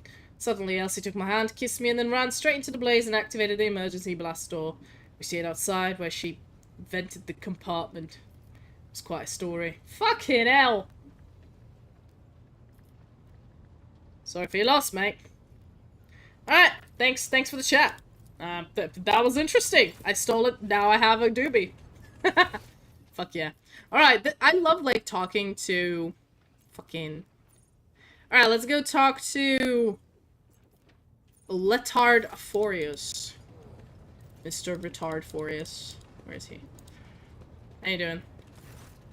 A man of indeterminate age bows his head, his robes are spotless, a rigid collar constricts his throat, and something smell of medicine. Ooh, greetings, your ladyship. Your Curagian Majoris at your service. What do you do? My job is to save lives, heal wounded officers, develop vaccines for I don't know why he looks German. You know what? He's gonna be German. My job is to save lives, heal wounded officers, develop vaccines for onboard epidemics, discover new methods of healing. However, I spend most watches listening to patients about their many qualms, managing the junior medical officers, and dividing the afflicted into those who matter and those who do not. Rather irritating addition to my duties as the Chirurgian Majoris. Not the most compassionate healers, are you? Compassion has nothing to do with the healer's trade. I prefer conversing with diseases rather than their carriers. Patients are aggravating. Aha! Got his character right away. Sorry, methods. There are many. I am ever in search of solutions to dangerous afflictions. My latest work involves studying a particularly lethal disease that devours a person's flesh and skin. It has already claimed 12 lives, but their deaths were not in vain. I've learned much about the enemy, and the vaccine will soon be ready for testing. Fuck yeah, my dude! Yeah, can I fund it? How did such a distinguished gentleman get on my ship?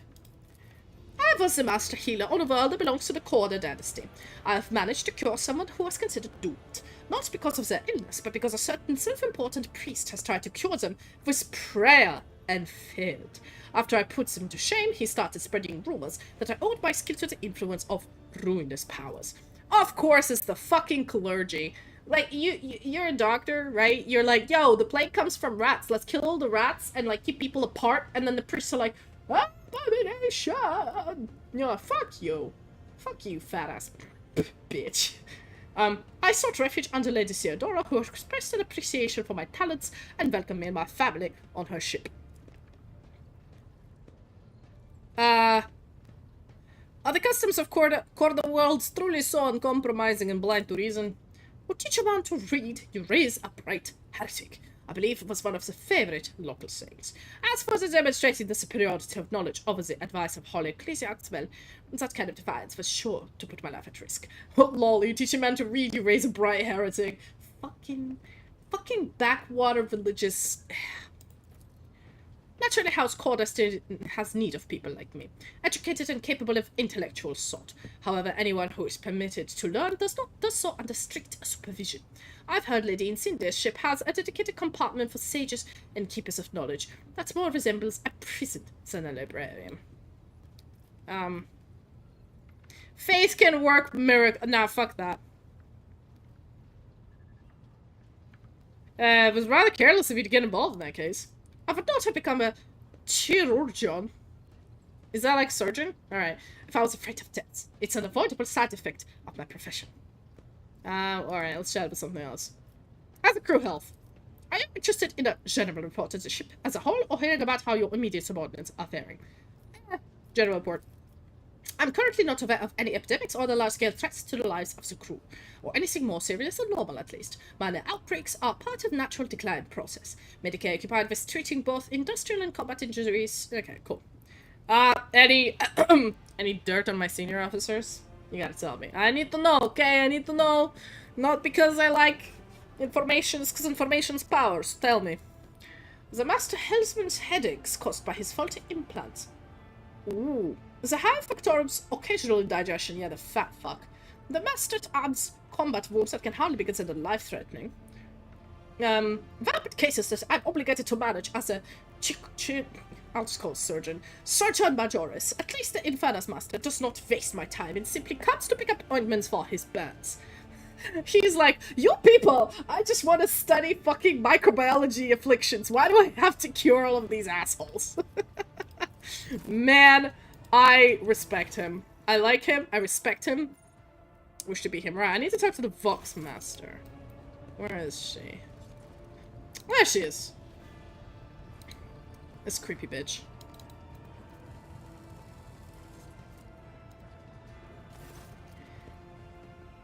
This creepy bitch. A thin, pale woman stands out among the rest of the crew. The bundle of cables coming from the back of her skull. How may I serve you, Lord Captain? Alright, I'm gonna give her a Siri voice, because why not?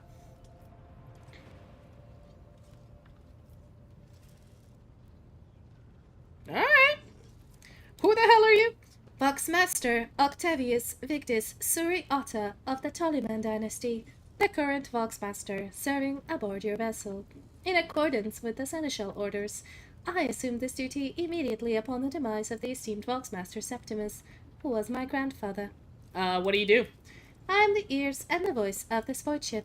I supervise several dozen officers and 3 times that number of support personnel. We receive, send, encrypt, and decode all incoming and outgoing messages through the ship's internal and external channels. We also ensure clean communications and the optimal efficiency of the crew's voxcasters. Alright.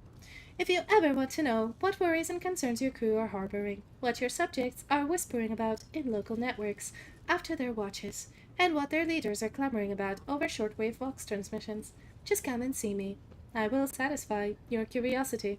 Okay, so you're my, media manager. You're a woodwind, right?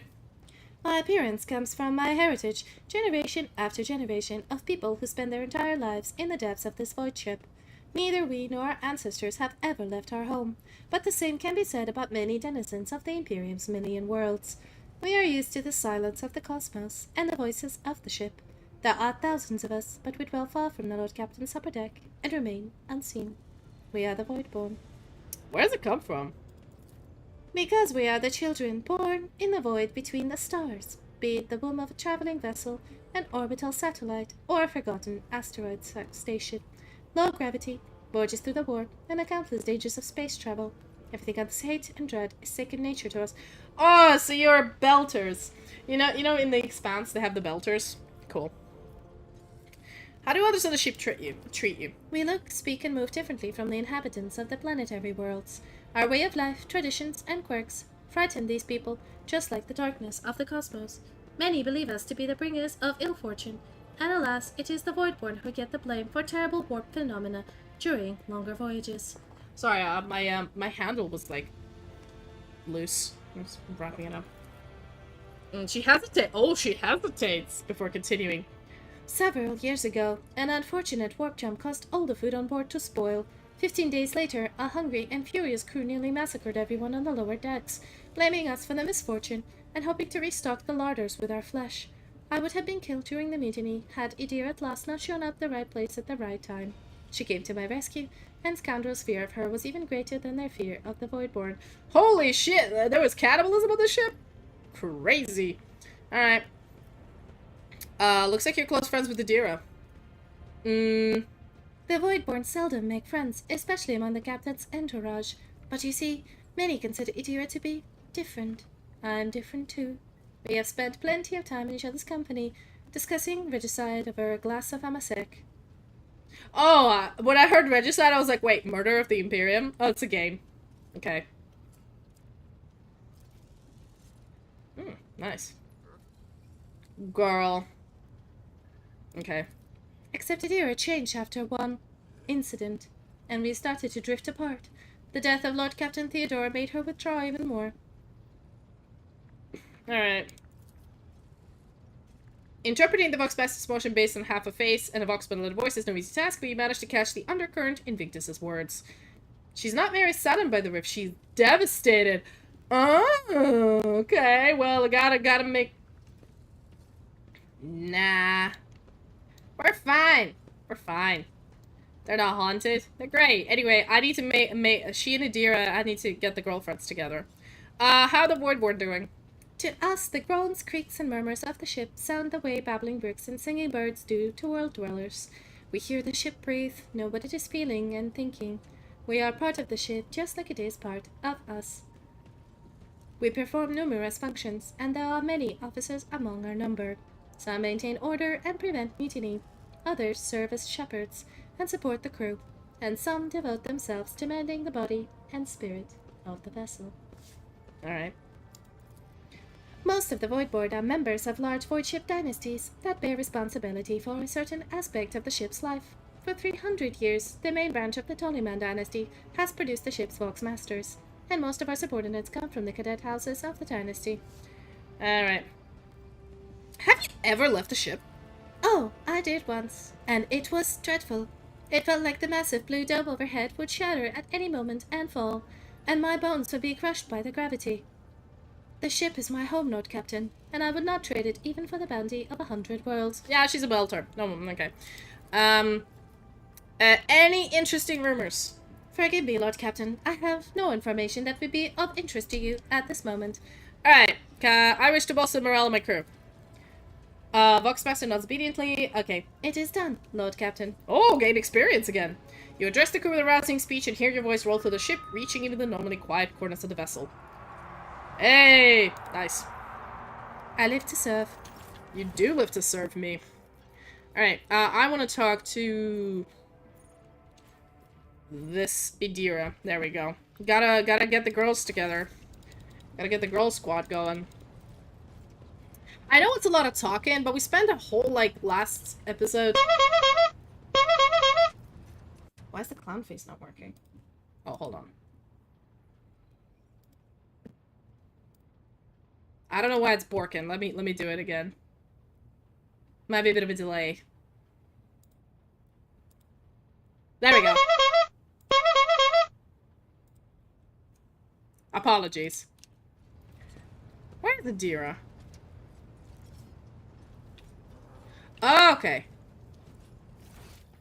There we go. She's down there. I see. Yo, Adira. How you doing? The tall, middle-aged woman stares straight ahead. Her voice is the most annoying thing in the universe, but she looks cool. She rubs the implant at her temple. Her collar's undone. One of the clasps is falling off. Alright.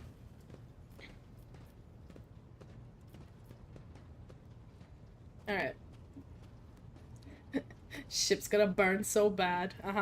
You're a psycho, right? What are you talking about, Lord Captain?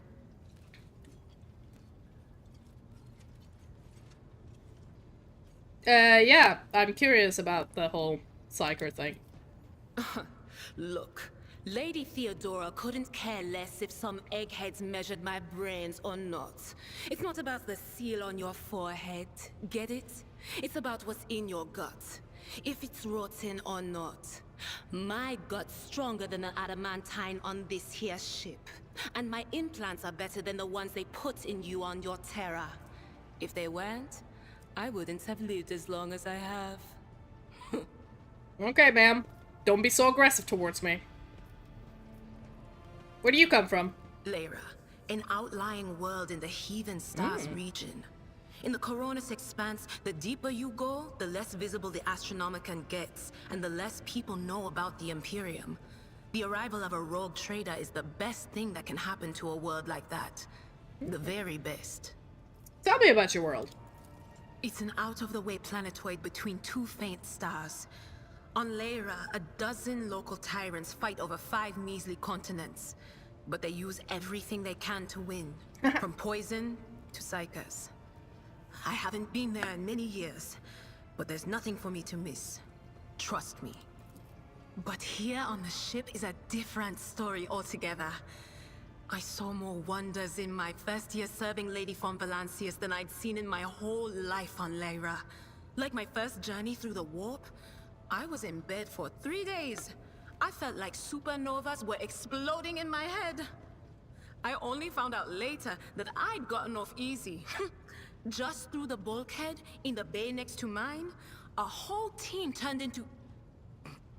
Look at me rambling on, Lord Captain. Pay no attention. No. I hate it when they don't finish a fucking story. Finish your fucking story, I asked. It wasn't... Hey. It wasn't like it was a very fun trip, Lord Captain. But look, if you want to be entertained, I'm the woman for the job. I'll entertain you with one of the stories from my collection, no problem. But if you want to hear about the time I melted everyone in the bay next door, well, I just don't really want to go into the details on that one, alright? They turned into soup. She made them into soup. What'd you do before you came to the ship, you creepy bitch? Oh, I embroidered wall hangings in honor of our national heroes. I did the same thing I do here, Lord Captain. Divining. Our rulers prized the ability to see into the future. Every psyker that could be found was worth a small fortune on Lyra. There's no such thing as a peaceful life on Lyra. People like me were especially sought after. They'd pick psychers up wherever they found them, buy kids off their parents, even just abduct them. Take me, for instance. I got taken from my street gang. The older kids sold me when they noticed there was something off about me. The ruling dynasties had schools where they trained us and beat us black and blue. And then they packed us off to serve. Some of us held on for a long time, but others didn't last. Not everyone's as smart and talented as me, you know. Some people crossed the line and were out of commission before their time. Okay, so psychers are always fighting against going crazy. Cool. That's a stupid question. Let's talk about something else. Of course, Lord Captain. What's it like being a psyker? Lord Captain, forgive me, but it would be like talking to a person born blind about colors. I could spend hours explaining, but it wouldn't make any sense to you. Every psyker feels their connection with the warp in their own way. One person might see spots and shadows out of the corner of their eye. Another feels fingers running down their spine. As for me, I've got a door in my head. One that's open just a crack. There's no way to close it, no matter how hard I try. I've just had to get used to the whispers from the other side. When I need to use it for work, I listen in more closely. But I usually just try not to notice it. So you're walking liabilities, basically. What would happen if your door burst open? Well, if the door opens, that means somebody's planning to come in, right? But screw them. They're not coming through. Trust me. I know how to keep my valuable head locked up tight. Can you see my future? All right. That's what I'm here for, after all. So, I'm just going to lean on that door in my head a little more, prick up my ears, and listen to what the warp's got to say about you. If you'll allow it, I can listen right now. Girl, let's go. I am fearless. I don't care. Fuck the warp. All right. Let's hear what they're whispering about you. Idira laughs, rubs her hands together, and suddenly freezes with a vacant smile on her face, her head slightly tilted. You feel goosebumps appear on your skin, and your collar begins to waver ever so slightly as if moved by a breeze from a half-open door. Seek not on firm ground, but in a golden hall suspended in the void. There waits a child without kin, but with a name blind to truth. She draws the brush across the canvas and does not notice that her palette is full not of paint, but of blood. And with each smear, this well does not deplete, but fills and fills up to the brim. One thing is clear. When this vessel overflows, none will remain unstained. Okay, so this is the prophecy. Seek not on firm ground, but in a golden hall suspended in the void. Basically, not on a planet, but in a void ship. There waits a child without kin, but with a name blind to truth. So there's an orphan, either me or someone else, with a weird name. She draws the brush across the canvas, does not notice that her palette is not full of pain but blood. So all of the actions cause inevitable death, and the more death there causes, the bigger the vessel of blood, which is the void. Okay, this is either about me or something. Okay. Among the blind men and false prophets, a red-robed sage seeks the answer to a question. He does not know that it is not the answer he must seek, but the question that will draw everything into focus. Will you help him, rogue trader? But mark that sometimes ignorance is sweeter than oblivion. Ava, it's rude to interrupt when a person's talking. What do you want? What's up?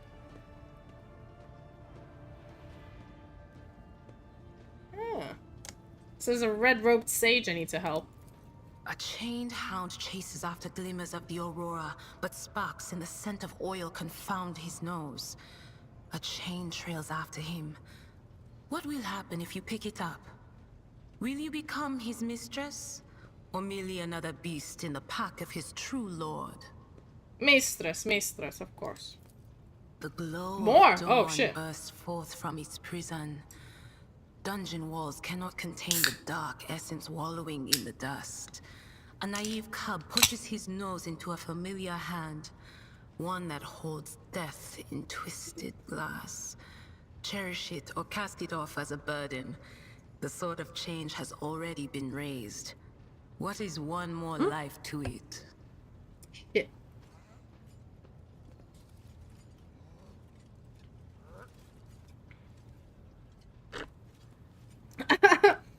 I put a straw in my cider and it overflowed everywhere. Freaking. Hold on, I need to get some wipes. Stop it!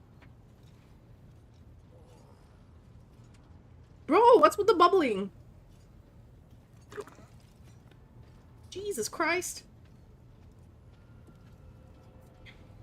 Sticky time indeed. Oh man. There is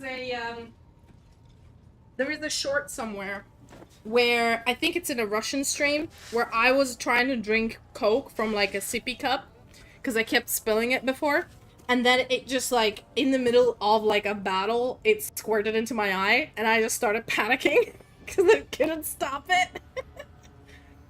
Man, that was super sticky. This isn't too bad, just a little spill. It's okay, we're good. Anyway, there's apparently some other kid. Why is it always kids and dogs and men in robes? I'm sorry, Lord Captain. The voices are going wild. I can't make out a thing. I'll try to rein them in somehow, but for now... Alright, well.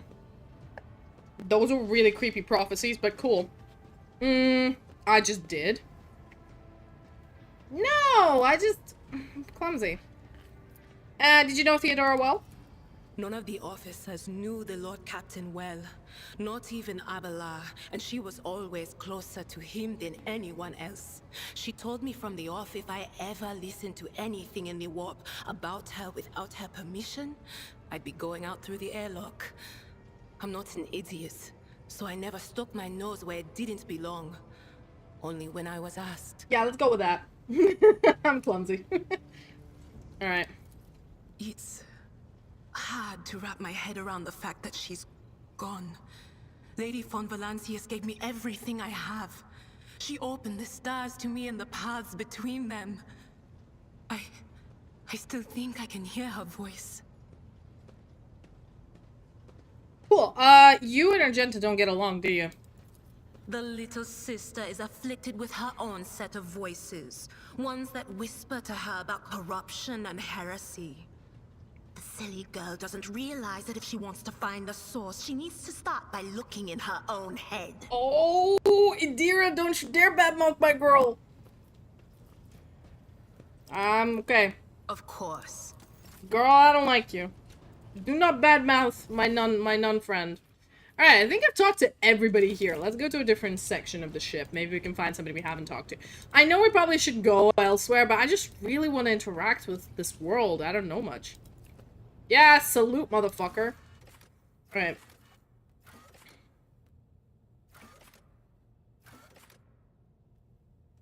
Let's go to the captain's quarters.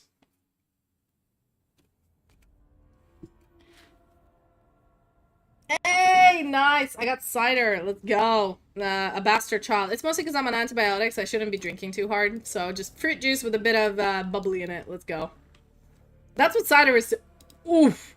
Fucking Theodora had the most boss-ass portrait. What's this? Coat of arms. Fucking Theodora. Yeah, she looked badass. What's this? A hefty tome. Schematics of the house. Okay, okay. Alright, where are we? There's loot! Oh, shit, man. There's loot I haven't gotten. This is my shit. Look at that fuck. This is my place now. I live here. So, what is this? Oh, when you overgo on cargo, you can... Oh, okay.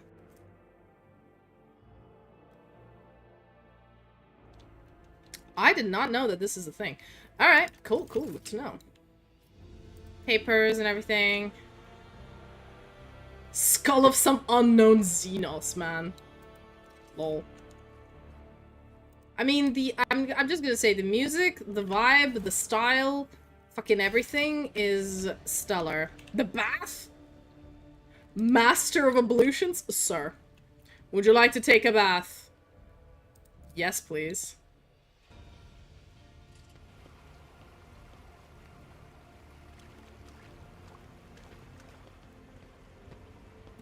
Fuck yeah, I'm getting royal treatment here. Let's go.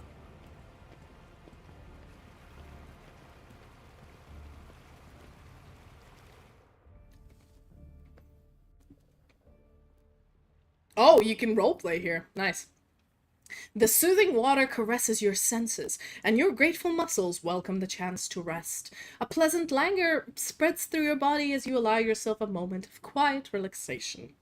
I want to see someone from my retinue. Oh, you can call someone from your retinue to watch you bathe? Holy fuck. You two get in here. I require company and pleasant conversation. Fuck. Oh man, I feel... Okay, you know what? I don't know them well enough. I feel this would be weird. And hear me out. On a normal Sunday, if I've been on this ship for, let's just say, at least a fucking month, maybe gotten to know some of my members better, I'd call them in here, but this is somehow inherently feels sexual to me, and I feel awkward doing this when I've literally just taken over the job of their dead boss, and they barely know me. It feels awkward. So I just won't do that. The tension slowly retreats as you bring yourself to complete stillness, joint by joint, muscle by muscle, pore by pore, before long you're surrendered the bastion of your body to the bliss of oblivion. Trouble, worries, loss, such things do not belong to this newly established dominion of tranquility. There are only the infinite waters of weightlessness in which, stripped of all things superficial, the mind of Sylfania von Balancius drifts into silent bliss. It is a conscious mind. What fuels the consciousness? Oh, okay. So, thoughts of her monumental due to the Emperor, blah blah blah, nah. Thoughts of those who keep her afloat these waters, who will drown, who she manages to pull to the surface. The price paid for power, in constant path of powers obtained.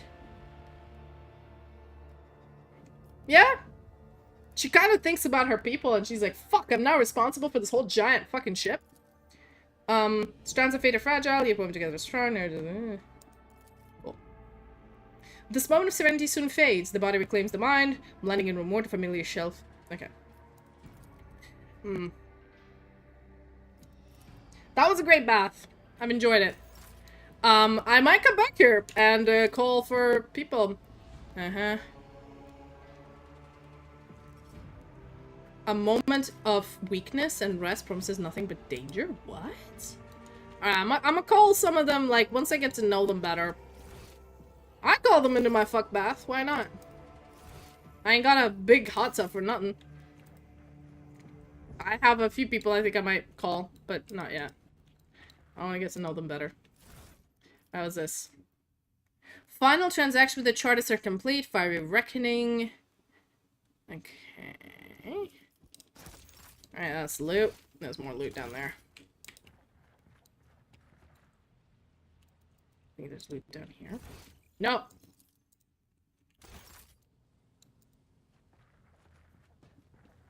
Oh, there we go. Unfinished letter. His chagrin is irrelevant. Void fears mistake cost me too much. Years of work, tremendous resources all wasted. He's failed at what was supposed to be irreproachable at... Okay. Well, it's Conrad's, yeah, Conrad's been a bitch. There's no evidence. If you heard a thud, that's my, my dog decided to. Yeah, can I, like, just go here?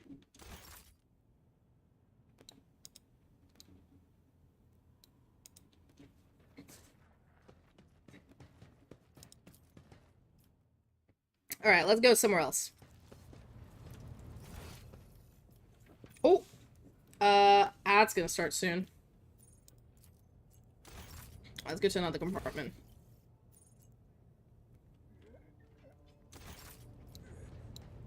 Alright, let's see, Oh, fuck! Damn it. Messed up! My bad. My bad, gang! Clicked the wrong thing.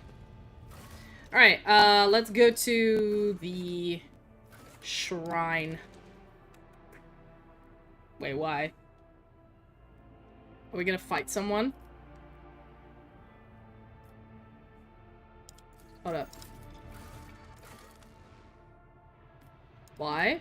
Why is this necessary? Is there a quest? Alright, well. We're all going. There's a quest in my own ship? Fuck me. Okay. Hope not.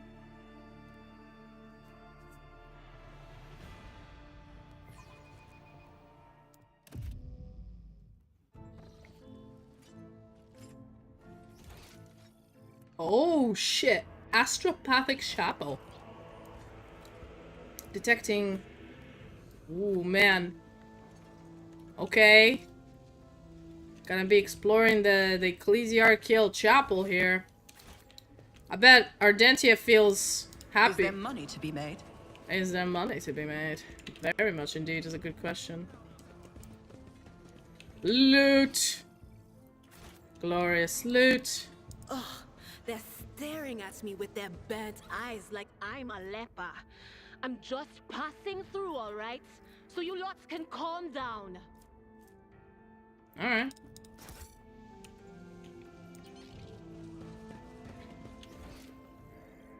Oh, she doesn't like to be, judged in the fucking chapel, do you? Always keep your eye on the prize. Do you, woman? What's up? Candles go out again. What's this? Underneath the grill you can see enormous outlines of formidable machines in a greenish haze. Oh, it's the machine chapel. I see.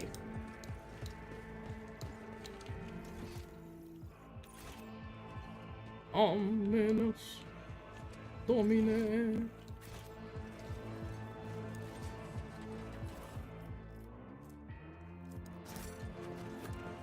Rise to the top, or get left in the dust. Zach Weiss.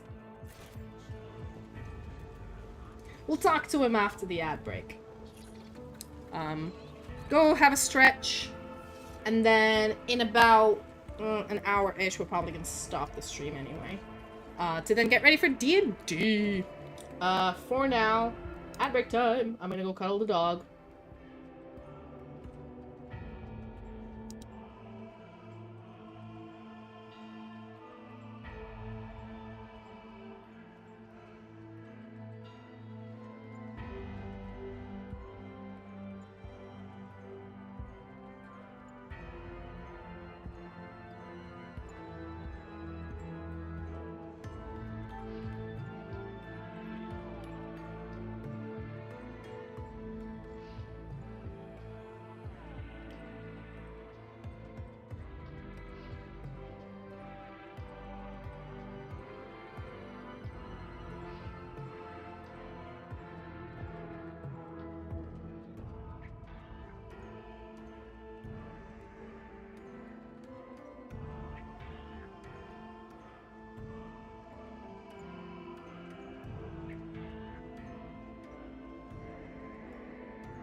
We are back, baby! I've cuddled the dog.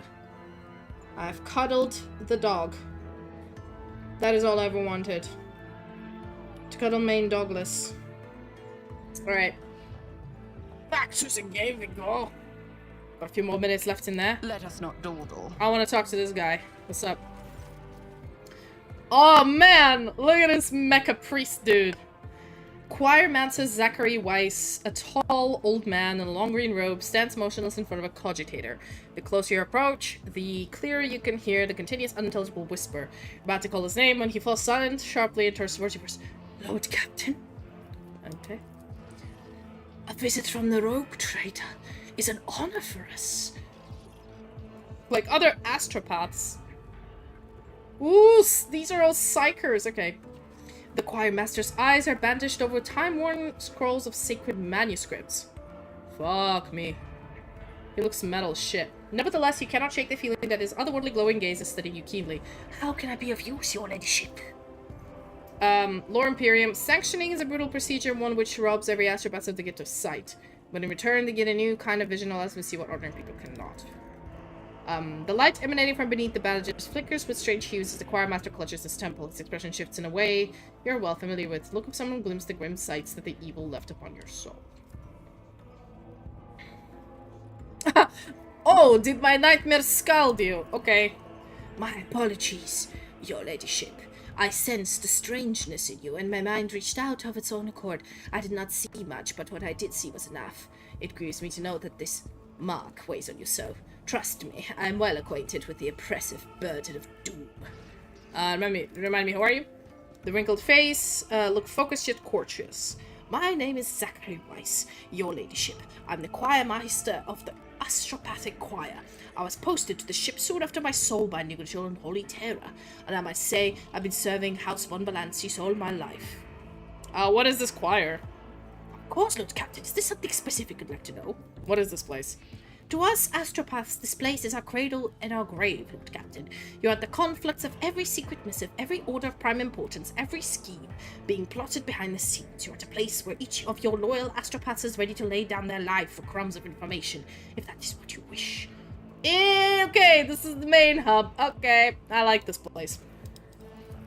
We receive and send messages, for hours turning into days. We wander the dark depths of the Imperium. What the hell is that? Alternate dimension of pure energy and madness. Ooh. Warp space, gotcha. Carrying our voice through the warp's eternal night, bringing it to our comrades in some remote refuge, accepting the voices, signals, and missives of others into our own abode. Those are most often meant for you, your ladyship, and at times they're meant for no one. Well, what device is this? It's a sacred... Ah, there we go. What the fuck is that? It's a sacred coupler that helps us record, store, and to an extent unriddle messages. The astropaths first receive these messages in the form of modeled images, dictating what they see to the machine, which logs their every word. From the reels of the receivers on the ceiling, the machine recorded words are routed through the lines into the flow into transcribers, and then the thesaurus core. This core is the most important part of the mechanism, as it contains a vast catalogue of various symbols and methods of their interpretation. The compiler matches the images in the message against its data, forwards the results in central cogitator and myself, so that I can begin the ritual of decoding. Fucking hell, it's got a Turing machine and everything. I know no other choir that possesses so wise a mechanism, and I praise the God Emperor for its existence. However, while the compiler hastens the extraction of intelligible meaning from perplexing imagery, an astropath must still open their mind to interpretation, which is no less perilous than the rites of receiving and sending an astropathic message.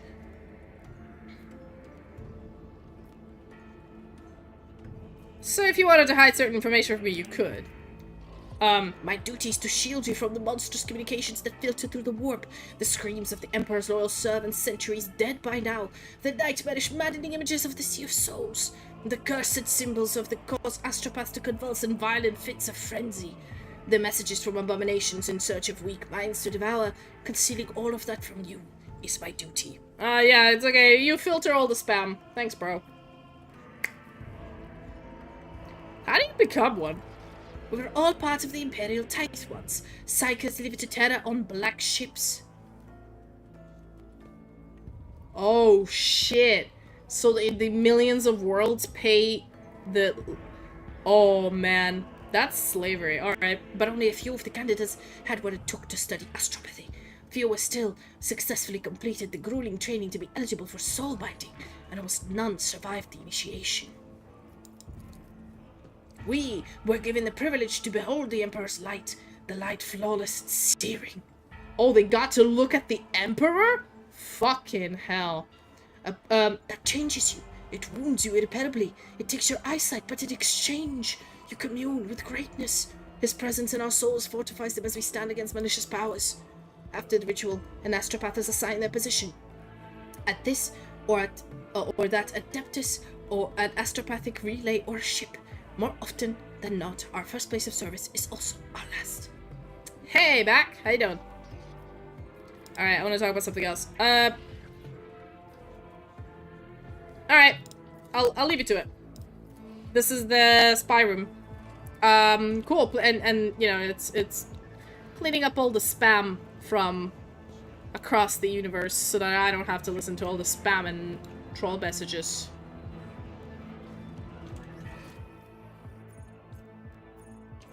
I always keep my options open. Alright, what are you two up about? Protect us from the machine's spirit's unrest, for without his gifts our sacrifice are fruitless. Young astropath is very still near mechanism. Okay. The NGCer. His head lowered does not as much glance in your direction. With his hands folded underneath his robe, he makes a barely audible and pleasant sound. A prayer in Technolingua. Is it like... The way I imagine Technolingua is 010010001. Why are you crowded next to this thing? Apologies, your ladyship. It's a regrettable necessity. The sacred compiler is ailing, your ladyship. A gloom has come over the machine spirits, and they're disrupting the mechanism's operation. The 12th row of the drum is now adding correct symbols. Okay. We summoned the servants of the Omnisire, but the machine spirits are none too eager to heed their prayers. Dudes, you got a malfunction. You fucking fix it. The esteemed NGC is in a state of tech trance and hasn't moved from the spot for a day now. I had the audacity to think the sacred compiler could be better helped by examining its parts, but who am I to question the secret knowledge of the Adeptus Mechanicus? Adeptus Mechanicus are basically the engineers that, like, don't touch, just don't. Everybody's like, hey, maybe we could replace this part. It's like, don't fucking touch anything. And then they turn it off and on and it works, and you're like, cool. Can I help? Oh, okay. That's a quest. Alright. Come looking for trouble. What's this?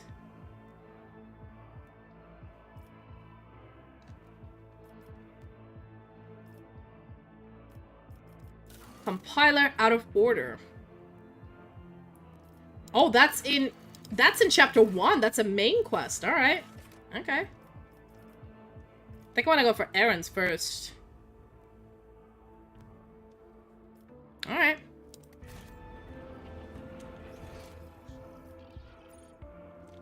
Alright, well let's fix it, why not?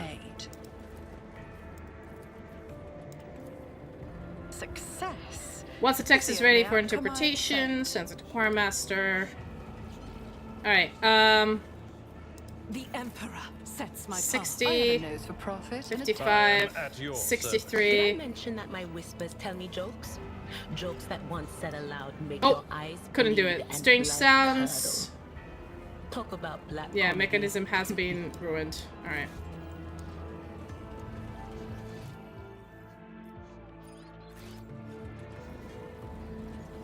Always keep your eye on the prize. Mm-hmm.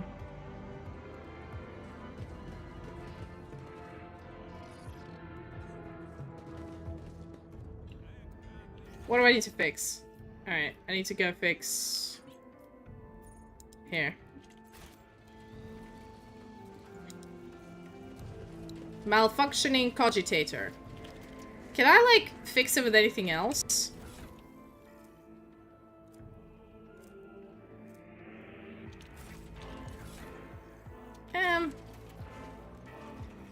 Maybe best not to mess with it.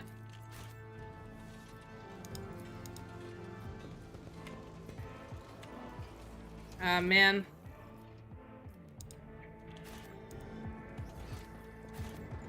See if I can fix anything here. Voices blend in unison. Oh man. Let's try this again. That wasn't so difficult. Oh, there we go. The sensors. Okay. Are we done?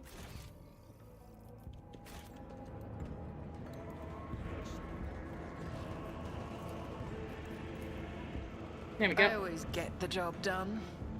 Mm-hmm. Over.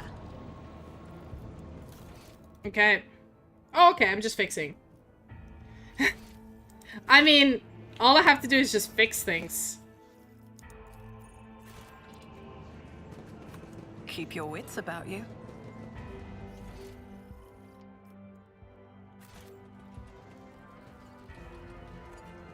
Alright, I'll be able to do it. The premonition runs true.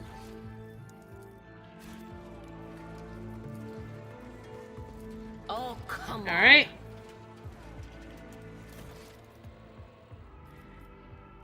Alright, I'm done. I gotta talk to the astropath. Hey, bro. I fixed everything. Your ladyship! The astropath smiles at you, the shy, awkward smile of someone unused to smiling. The secret mechanism is working again with no disruptions. With a trembling hand, the psyker hands you a strip of paper with a smooth row of edged characters as I'm containing no errors. The engineer rises proudly to his feet and says in low Gothic, a language he clearly had not much practice in, with sacred words and virtuous thoughts turned towards the machine god. I have been able to pacify this mechanism's wayward spirit. The Omnissiah blesses. Yeah, motherfucker, I did all the work and all you did was just kneel for a day. Uh-huh, yeah, we go. I don't want to fuck with the tech priest for now, so now. I recommend installing 2 incense burning units in this compartment to prevent the spirit's continued anger. The unit, Zachary Weiss, will be provided with a list of minor recommendations, 142 in total, for improvements to this compartment's maintenance. Failure to implement will result in sanctions on the part of Adeptus Mechanicus priesthood. Damn. Cool, I fixed the comm relay. That's good. Alright. Alright, let's head Rise to the top, or get left in the dust. Hey, bro. Hey, Zach. Your ladyship, I have something for you. Thanks to your assistance in repairing the compiler, we have been able to interpret a most curious message. It contains a call sign that agents of the renegade Vtuber used in their especially important reports. When was it sent? I cannot say with certainty, your ladyship. Following the repair work, I went through texts that had defied decoding before. The signal has lost its way in the bowels of the mechanism. It could be a week old or years. That doesn't help. What does it say? Only a few words. Lilamet. Ordinathanus 11. The winds have ceased. It is done. Now, Lilameth is Vtuber's call sign for special reports, but the rest is a code we are familiar with. That said, we know where to look for the truth. The Ordinathanus 11 system. I'll get to the bottom of this. Yay! Yes, Kelly. For the Emperor-ish. Cool. I have no doubt, your ladyship. Alright. Cool, we got ourselves a side quest to go to somewhere. Oh. No, it's more of a, have you ever played, turn-based combat? It's mostly because I'm currently talking to everybody. It's... Let us not dawdle. Not much, but if you look at, there's combat in here. I just haven't done any combat this,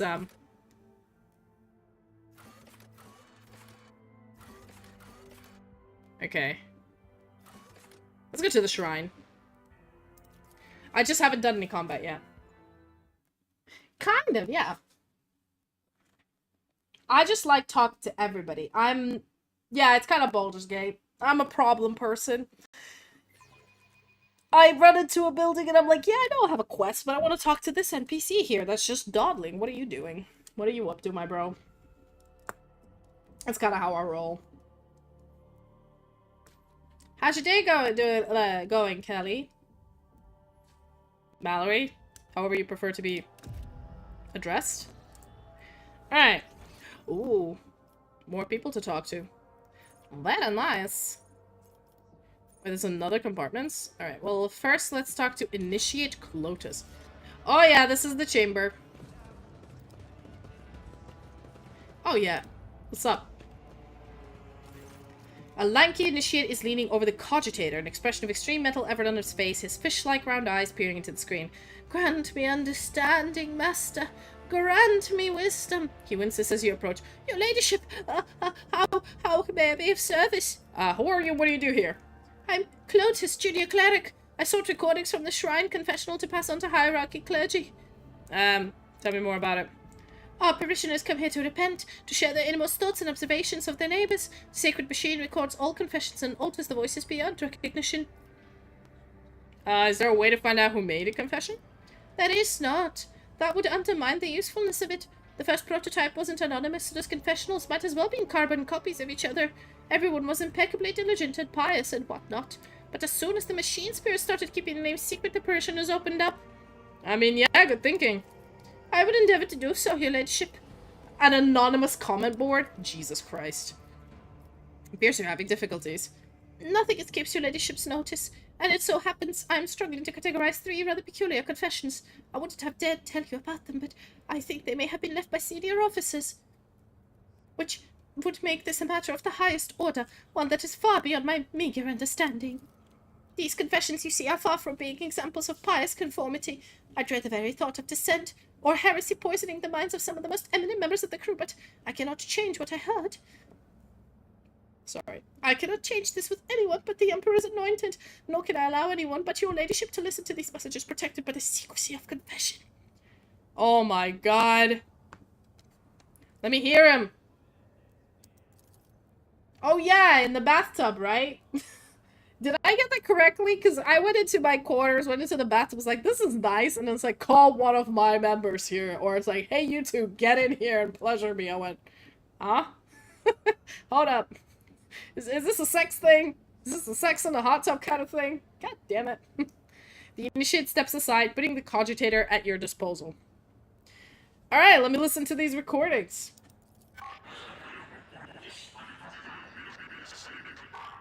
One question has troubled me for years. Why are some destined to perish in the war, while others must go on living and preserve the memory of the dead?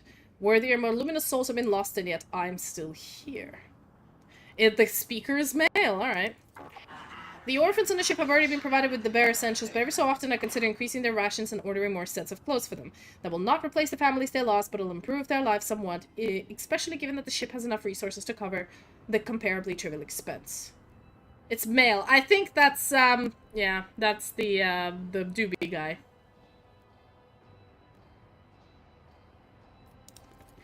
Yeah, I've heard the bridge officers gossiping that the High Factorum have taken personal charge of the orphans. What? The fat bastard? No way. How's this one? Lop-eared kleppas display a high degree of socialization both among their kind and towards their owners. These animals adjust well to the void ship lower gravity, since it's similar to the homeworld's conditions. A lop-eared kleppa meat is edible should the necessity demand it. A woman's? Okay. Alright.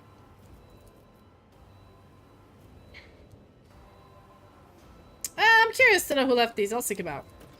I suppose those confessions truly are special if your ladyship is given the personal attention. Never would I have imagined a rogue trader herself coming to my aid. Regarding your problem. Have you come up with something? Oh, okay. Nothing about that. I'll leave you. Hey, we got a side quest. What is the side quest? Oh, that's all in chapter 1. Oh my. I gotta talk to all of my senior staff again. I always have Pretty a backup cool. plan. Pretty cool. Pretty cool. Oh, hi, bro. Confessor Aldebert, a plump, rosy-cheeked old man, is lighting candles, taking his time with each. Glints of fire dance on his heavy golden aquila and his sky-blue eyes as he addresses you, smiling. The Emperor protects your ladyship. Are you here to pray, or have mundane matters brought you to me? Mesmerizing timber. There we go. Or actually, I'll be deeper. Remind me, what is it you do on your ship? Tell me, Adalbert, do you visit the Shrine Confession room as the other officers do? Why, I always find time for penance on my morning and evening shifts, your ladyship. Why are some destined to perish in the war, but others must go on living? An irrelevant question. Our fates are in Emperor's hands, and he does as his plans require. The orphans have been already provided bare essentials, have they not? Do you mean spiritual nourishment? It is ever in short supply. Those children who are literate could use new prayer books and hagiographies for their own perusal and to read to the others. I see, wasn't you? For a moment I thought you had come to confess. Alright. Yeah, people confess to you, do they not? I'm interested to know what they're thinking. Ours is a throne-fearing flock that regularly leaves books recordings in the shrine confessional housed in the reliquary. This allows us to maintain constant watch for any heretical tendencies. We can observe the honesty with which our parishioners render their duties, as well as any dangerous dissent brewing in their minds. Initiate Clotus is responsible for sorting the confessions. He would be honored to offer you access to the confessional cogitator. Alright, bro, tell me, what is it you do in my ship? I'm the ship's confessor, your ladyship. No vessel is that abides by the Imperium laws can sail the void without a spiritual guide. Even a smaller-sized ship that does not have a member of the ecclesiarchy on board entrusts all matters of faith to a layperson who is a staunch adherent of the creed. Our oak trader's flagship naturally is expected to have a confessor who comes from a line of his reverend servants. I am such one. I am entrusted with caring for the reliquary chapel in the dynastic crypt. I also conduct liturgies, consecrate the ship's bays, and strengthen the crew's hearts whenever a dark hour is upon us, lest any among them falter in the face of the horrors lurking in the darkness and fail in their duty. Cool. What is this cool crypt I'm hearing about? Every rogue trader. Ah! No. There we go. It always turns pink real quick. Okay, guys, sorry. I need 1 second for a quick break. I'll carry on reading in a minute. I'm so sorry. I'm gonna leave the Sylfania here for you to enjoy, and I'll be...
Hey guys. I'm so sorry. Dog needed to go out to pee. He's been whining, and I'm like, what do you want? And then I was like, oh shit, he needs to pee. So, had to take him out. But I'm back. Alright, what were we doing? Okay, cool, he's just a priest. The Von Valanti's crypt is where rogue traders and their most loyal servants are laid to rest. As the ships confess, I perform the rites of burial and remembrance.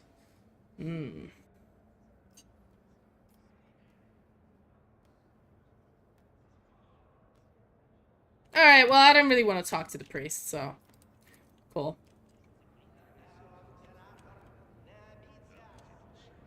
Cool. Fucking metal, this place. Alright, let's quickly talk to the Initiate Zek.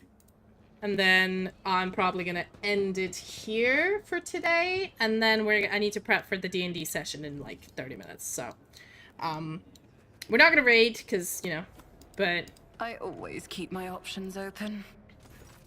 The broad-shouldered young priest makes a sign of the Aquila. The Emperor protects your ladyship. How may I be of service? Who are you? Initiate Zek. What's the relic? The sarcophagus. Okay. The skeleton within is clutching an orb made of tightly woven hoops contained in glyphs. Oh shit, there is a skeleton in there. A mysterious object, but undeniably a holy one. It was donated by a group of pilgrims who studied the legacy of the great missionary Nadine Aleynikov. They believed that there was something inside that only someone truly righteous was meant to have. One of the pilgrims was so desperate to witness the moment of the orb's opening that they bequeathed the body to us. Do you have any ideas on how to open it? One of your predecessors was the last to attempt solving this relic's mysteries. Happened a long time ago, before Lady Theodora was born. That's all I know. Alright, let me try to open it. The Initiate opens the lock and hands you the orb. Someone has already moved the hoops around, trying to arrange the letters into meaningful sentences. They only take a few more rotations to split cleanly into 4 parts, each with its own question. Alright. My light reaches everywhere. The greedy will see me in gold, the scholars in humanity's cradle, but only the righteous will see me in their souls.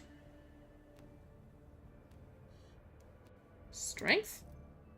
For better or for worse, something clicks inside the orb. Alright.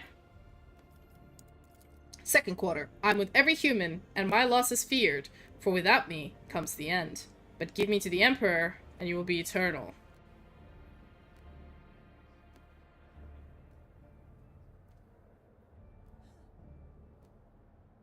Faith? Alright. Let's do the third one. I am poison, I am perdition, I am disgrace. Burn me down, eradicate me, or perish, rejected by the Emperor.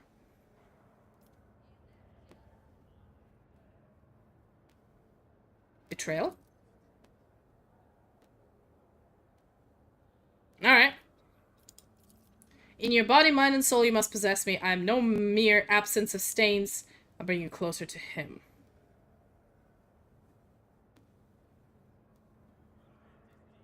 Purity. Oh, okay. Let's do this again. Greedy see me in gold. Scholars in humanity's cradle. Aquila? Ah. Let's try this again.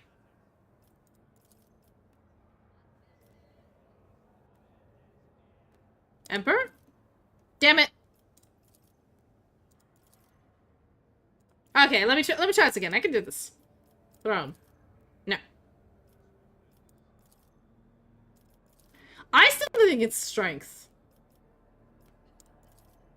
My loss is feared. Life, maybe.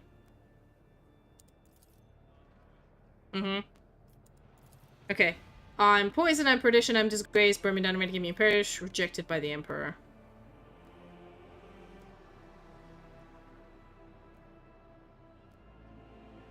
Heretic? Alright. The last one. You must possess me. God damn it! Okay, let's do this again. I still think it's strength. And then it's... life. Then it's... heretic. Then it's...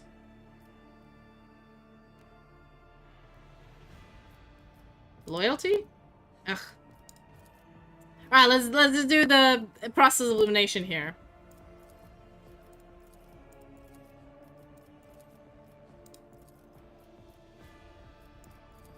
Yep. So this again. Strength. Life. Heretic. Martyrdom. Nope.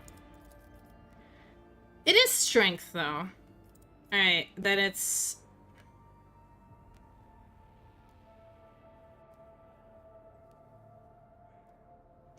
faith.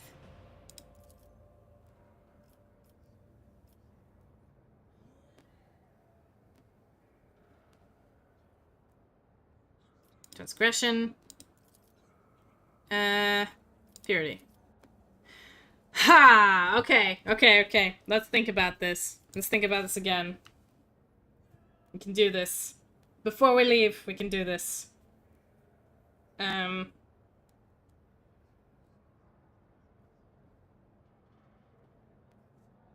let's go. I think the first one... Aquila doesn't make any sense, and the Emperor doesn't.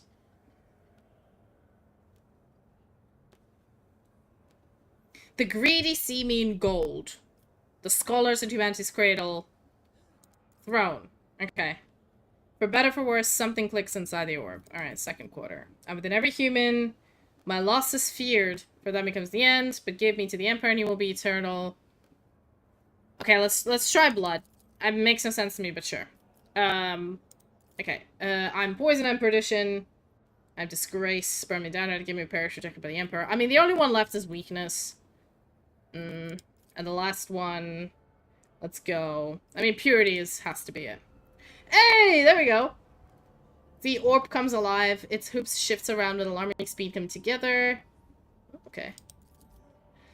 How strange and exciting it is to behold a holy object that has lain hidden from the eye of so many eyes. Truly a great day upon which the rogue trader herself has revealed the legacy of the great missionaries to us all. What did that do? Did it give me an orb or something?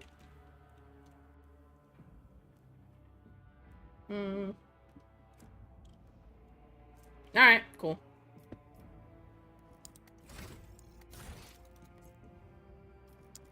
Right, gang. This is pretty cool. We need to interrogate our, buddies in other compartments. But for now, we're just gonna, go back to the bridge. And we'll continue this some other time, whenever next we play Rogue Trader. I know it was a lot of talking, but believe me, there's some... Last episode of this, I remember in September, was mostly battle, so... In Baldur's Gate, I also run around and talk to fucking everybody. I'm a menace. But hey, we got a puzzle, we got a bunch of loot. A bunch of lore stories, a bunch of side quests picked up. It's useful, you know? Content. Alright, let me just save, and then I'm gonna go and prep for the D&D session. I know we're ending a little bit early, but I think this is a good place. Autosaves. New save. Oh, a lot of new saves.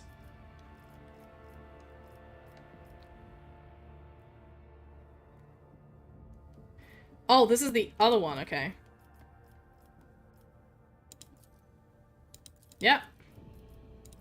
New save. Alright.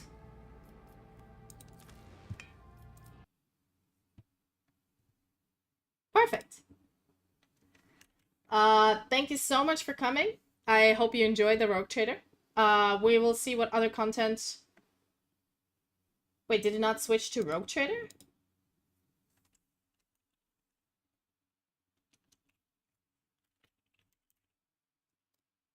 It should have. Why did it not switch to Rogue Trader? Oh, it did. Okay. Switched back for some reason. Alright. I will see you guys in literally about 30 minutes with D&D on this same channel. And yeah. Have a nice one. Bye-bye.